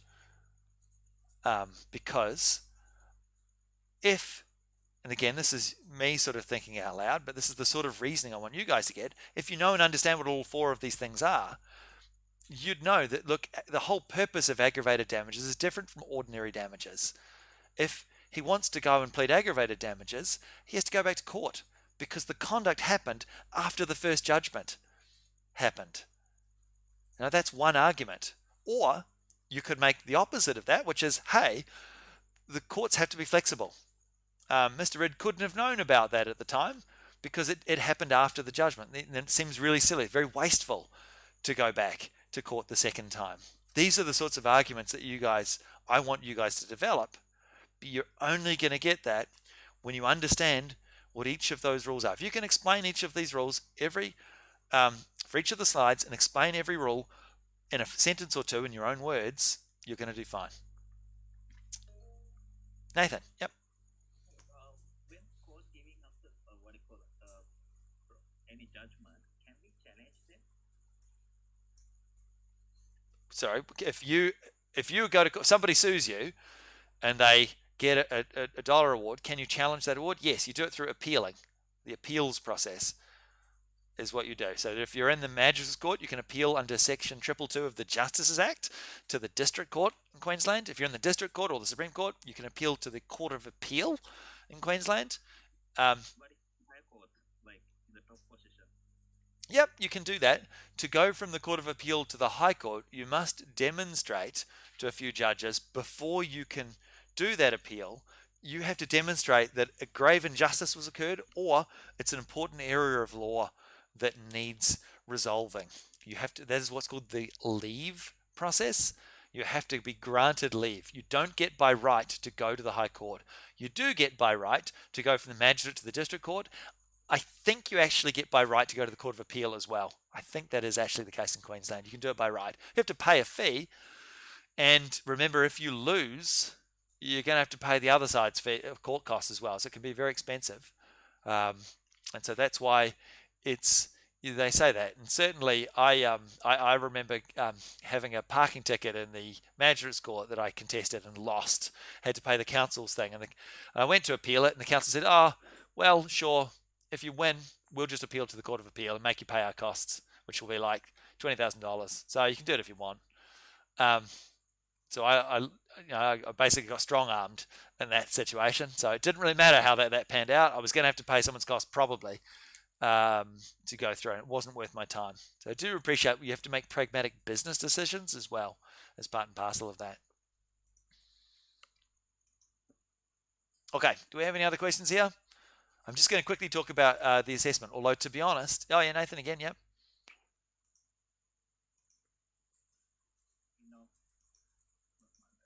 Okay, cool. All right. So just a couple of things. So to know that the first thing that in the major part of the assessment, which is the unconscionable conduct, I talked about it in the previous ones as well when we talked about this. In fact, I think I sent an email to someone. The very specific times. I'll just see if I can find it, and I'll post it in the chat, guys. I'll post the times, the specific times in the video from previous recordings for you guys to go back and have a look at it, which I do recommend you go through and do.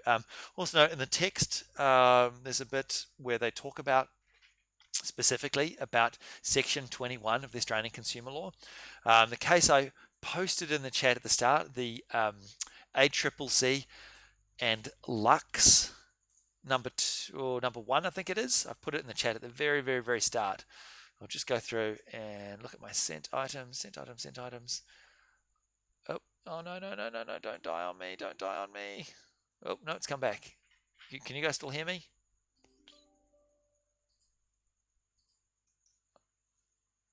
Am I still there? Oh, cool. All right, I'm just got to find. I sent an email yesterday to somebody with the times. Just bear with me, guys.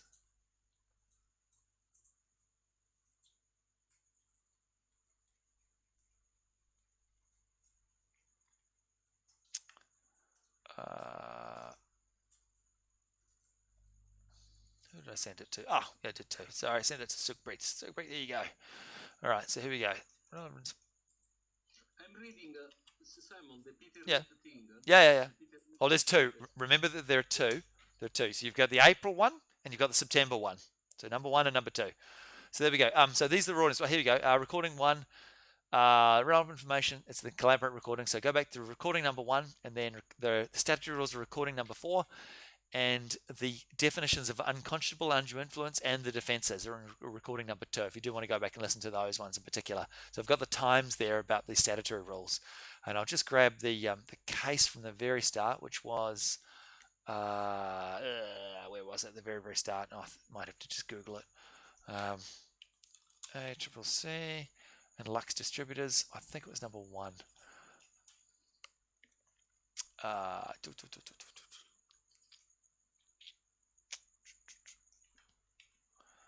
So here, I do recommend have a little look at this guy here. So grab that, throw it in Google, and have a little bit of reading. And look, the thing is, guys, look, and I have to, and Hina, this is actually responding to your email. Sorry, I haven't replied, but I'm going to just go through now. And that's that when you guys are doing research, don't just use Google web pages and blogs. Don't do that. You are much, much better off using primary sources, actually going through the various cases, grabbing sections where judges have said particular things. That's actually much, much more valuable, and it comes across. Now, That's what I misunderstood. First, yep. I followed your lecture and I did Yep. accordingly that. Yep. But then I misunderstood your email and I thought you want me to search the Google and I changed all of my work. Yep. And I did it again. No. What? I'm thinking I have to rechange again. Kind of. What I don't want you to be putting Google searches as your references. You can use those. Yeah, that one there. That's good. Yeah, that's that's right. Well, that's number 2. That's the cost order. Yeah.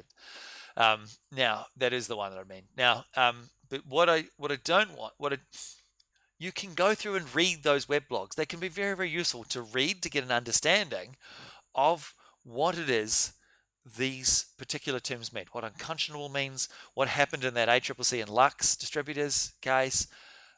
You can do that, but don't cite those blogs in academic works. You want from in legal subjects, law subjects, you cite the primary sources. Actually go to the particular paragraphs that they talked about and cite those. A certain paragraph inside that case and go through and do that. That's actually the trick for these things to go through and do. Um, I mean, I'll be very frank. The cases that we go through, it's too hard to understand. I okay, just follow the lectures that you give in the class look, and solve the questions from that. often, yeah, well, that's it. Often the sources you can usually just cite the cases from the lecture slides as well. You can literally just cite those things. If you know a particular rule or principle comes from a case, and look, some of them are very long. I don't expect you guys to go through and read them. I do expect you to know and really sort of understand that in law, where there is an assertion of a legal rule or principle, which is literally almost everything in my slides, is a statement of a rule or a principle, and it has a source. That is just how I structure my lectures. That is just how I do these things. So what I what I want you guys to do is that rather than citing the Google blogs, use those to help you get a better understanding of those rules and principles, but you want to cite the primary sources. And it's okay to use the sources in the lecture slides. In law, we want these primary sources for you to make your assertions of legal rules and principles. Put them in your own words, and you can get an understanding as to how you're going to phrase it from reading all of those little blogs on the internet. That's fine. Don't cite the blogs, cite the primary sources. That's okay if you're putting things in your own word. Does that make sense? Sorry, Hina, it seems this is like a miscommunication going backwards and forwards with that. That's really the Yeah, key I'm thing we're getting the after. point all of it, and I'm wondering if I'll have time to redo it again. Um, Because I had the whole idea from the lecture. I did not need it to go to the Google, but I misunderstood and I thought he wants me to look for secondary options. So I searched from Google, then I changed it again. yeah, don't go back to the first one where you're not using Google as your sources. You're using the primary sources, which can come from the lecture slides and from cases in the textbook. There's only a couple of pages in the textbook, by the way, involving section 21. And in that, it talks about places where the word unconscionable is defined, and it's literally the same things that I have in the case. There's only it was Amadio's case, Bridgewater and Lay, Blomley and Ryan, and Garcia and the National Australia Bank. Those are the four cases where they talk about those particular rules. And it's okay. I don't expect you guys to go through and read them. It can be handy to Google them to get a short summary of what happened in those cases and why it's important. That's really the key thing. And the other key thing to note, and look, it's a bit of a gotcha in that assignment, is the defenses to unconscionable conduct. One of them is independent third party legal advice. And in Bridgewater and Leahy, the guy went and took the nephew to his own lawyer. Don't go to your own lawyer. The High Court says that is not good enough. All right, you have to go to a different lawyer. So you need to note that and cite Bridgewater and Lay as the case from that. Don't worry about the citing web blogs. Use the primary sources as part of that. So, Simon, for example, like if I'm doing the question of damages and tort, difference between them, by that time we did not do tort in detail, so I look for Sure. Google for the definitions of it, and I Sure. look what is Yep. advantage and disadvantage of it, and then I did it by myself. So, am I supposed to mention from where I got the definition, or Um, I just well, hang on with the advantages of disadvantages. Um, once you've got a good understanding of each of the sort of topics and each of the little concepts, I want you guys to have your thoughts on it. Whether you think one is better than the other. This is the key thing about an MBA level subject is that you need to reach this point where you understand each of those rules enough to have your own opinion, your own argument as part of it. That's really, I know it's a tricky thing to go through and do because it seems so much easier to just learn some rules and regurgitate them in the exam, but that's not how these subjects work. And this is one of the hardest things that people find with these sorts of subjects coming from education systems where you're having to learn from scratch. It's I want to hear your opinion on it, but your opinion needs to be based on knowing what those rules are, if that makes sense. So that it's one thing for you to say when I'm talking about should aggravated damages, um, you know, should ordinary damages be able to take into account post-judgment conduct? And you say, no, that sounds like a terrible idea because the judges are bad and judges shouldn't be making rules. I'm like, no, that's not demonstrating to me that you understood what each of these four categories are. That doesn't demonstrate that as part of it. I want you to demonstrate that you know what these rules are as part of your argument, one way or the other. That is fundamentally what this is about. And I appreciate that it's a step, it's a jump, it is a big jump in education. What you will find once you're on top of this, once you're doing it, it is going to be a breath of fresh air because it will not take you very long. One of those curious things about master's level subjects, once you understand what it is that's expected of you and you know these sorts of rules and you're starting to make an argument, you will be rewarded grade wise in relatively few words. Does that make sense? Like, there is a certain point where you can demonstrate your understanding and it's not going to take much, but you are going to have to be able to demonstrate to me that you understand what each of these things are as part of it.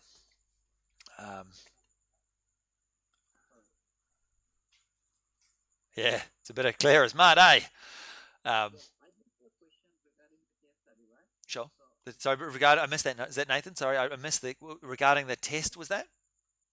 no, the case study. So when we arguing on stuff, do you have right or wrong answer? Because if I arguing on the principles, Yep. so I can say he doesn't have a capacity to go for the what you call the agreement or contract. I can argue on based on that, right? So if I argue on based on that, do you have right or wrong answer on there? I kind of do, only because that scenario, the case study in the question 3 of the assignment, is actually specifically only asking you for unconscionable conduct and undue influence as part of that. So it's only asking about section 20 and 21. It is not related to capacity at all. So that if you're asking and answering it using capacity, that's not answering the question. So it's not whether or not you're right or wrong. I mean, you're kind of wrong because I can't give you marks for not answering the question. If that makes sense? Simon, about the case study, are we going to use the section 22? Section 22 lists all of the things that modify section 21. Yep. Yep. And so I'll just bring it up now. In fact, I'll put it up on the screen. You explained. Yeah. Yep, I'll bring it up on the screen. Section 22. Yeah, because we discussed in the class section 20 and 21. Yep. And that what provides remedy against provide remedies against the pictures and the home, the land, but we did not go into detail in section 22. So I don't know. Okay, here's section 22. All right. This is an exercise in statutory interpretation. So the court may regard when analyzing section 21. Remember, section 21 has a narrow scope of transactions. It's only to do with goods and services. All right. It's not all transactions in trade and commerce. And most importantly, goods and services doesn't include what? So you're in trade and commerce? Land. That's right. So that's a key point here. You can only use section 21 goods and services. So there were two things. One was goods and the other one was lands. You've got to make note of that. All right. So you must say as part of it, section 21 just simply won't apply for land. And what you can do is look in particular. You want to be looking at 21 sub 1 sub D. Why? Undue influence. Well, there is a definition for undue influence that we get from the common law. So you'll need to analyze whether there is undue influence in regards to it. Because if you can succeed, you want your client to get a remedy here. So that undue influence needs to be analyzed, pardon me, as part of that. But you have to say the reason you can do this for section 21 and not section 20 is because section 22 sub 1 sub D says you can look at whether or not undue influence was exerted or used.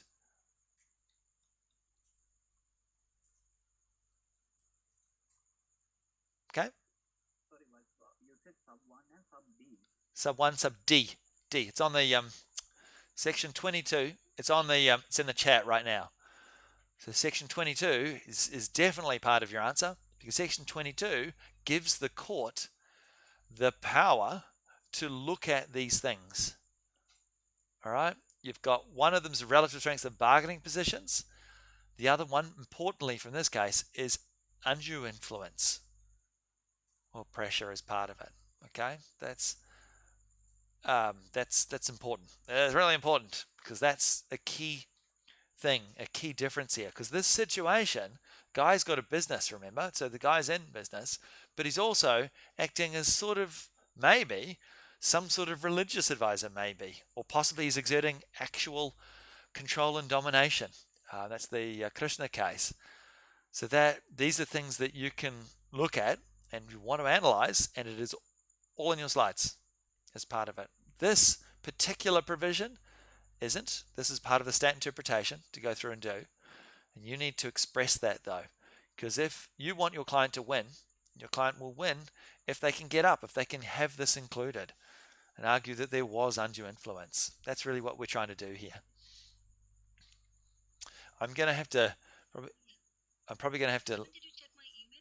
I have got your emails, but I'm not, I had actually had one of the law staff members quit last night at midnight, and I'm supposed to be helping her at 10 o'clock today. So my day's been put out quite a lot. So I will get back to you, even though it was sent a few days ago. I will get to it and send it again through it now, but I'm probably just going to end this stream here now on Monday. Yeah? Yeah, so I will get to it now and do those things. But my my sort of response to it is what I'm pretty much the response I'm having it now, which is use primary sources. You can take them from the slides, that's okay. Or any related ones in the textbook that you've got, you can grab that as well.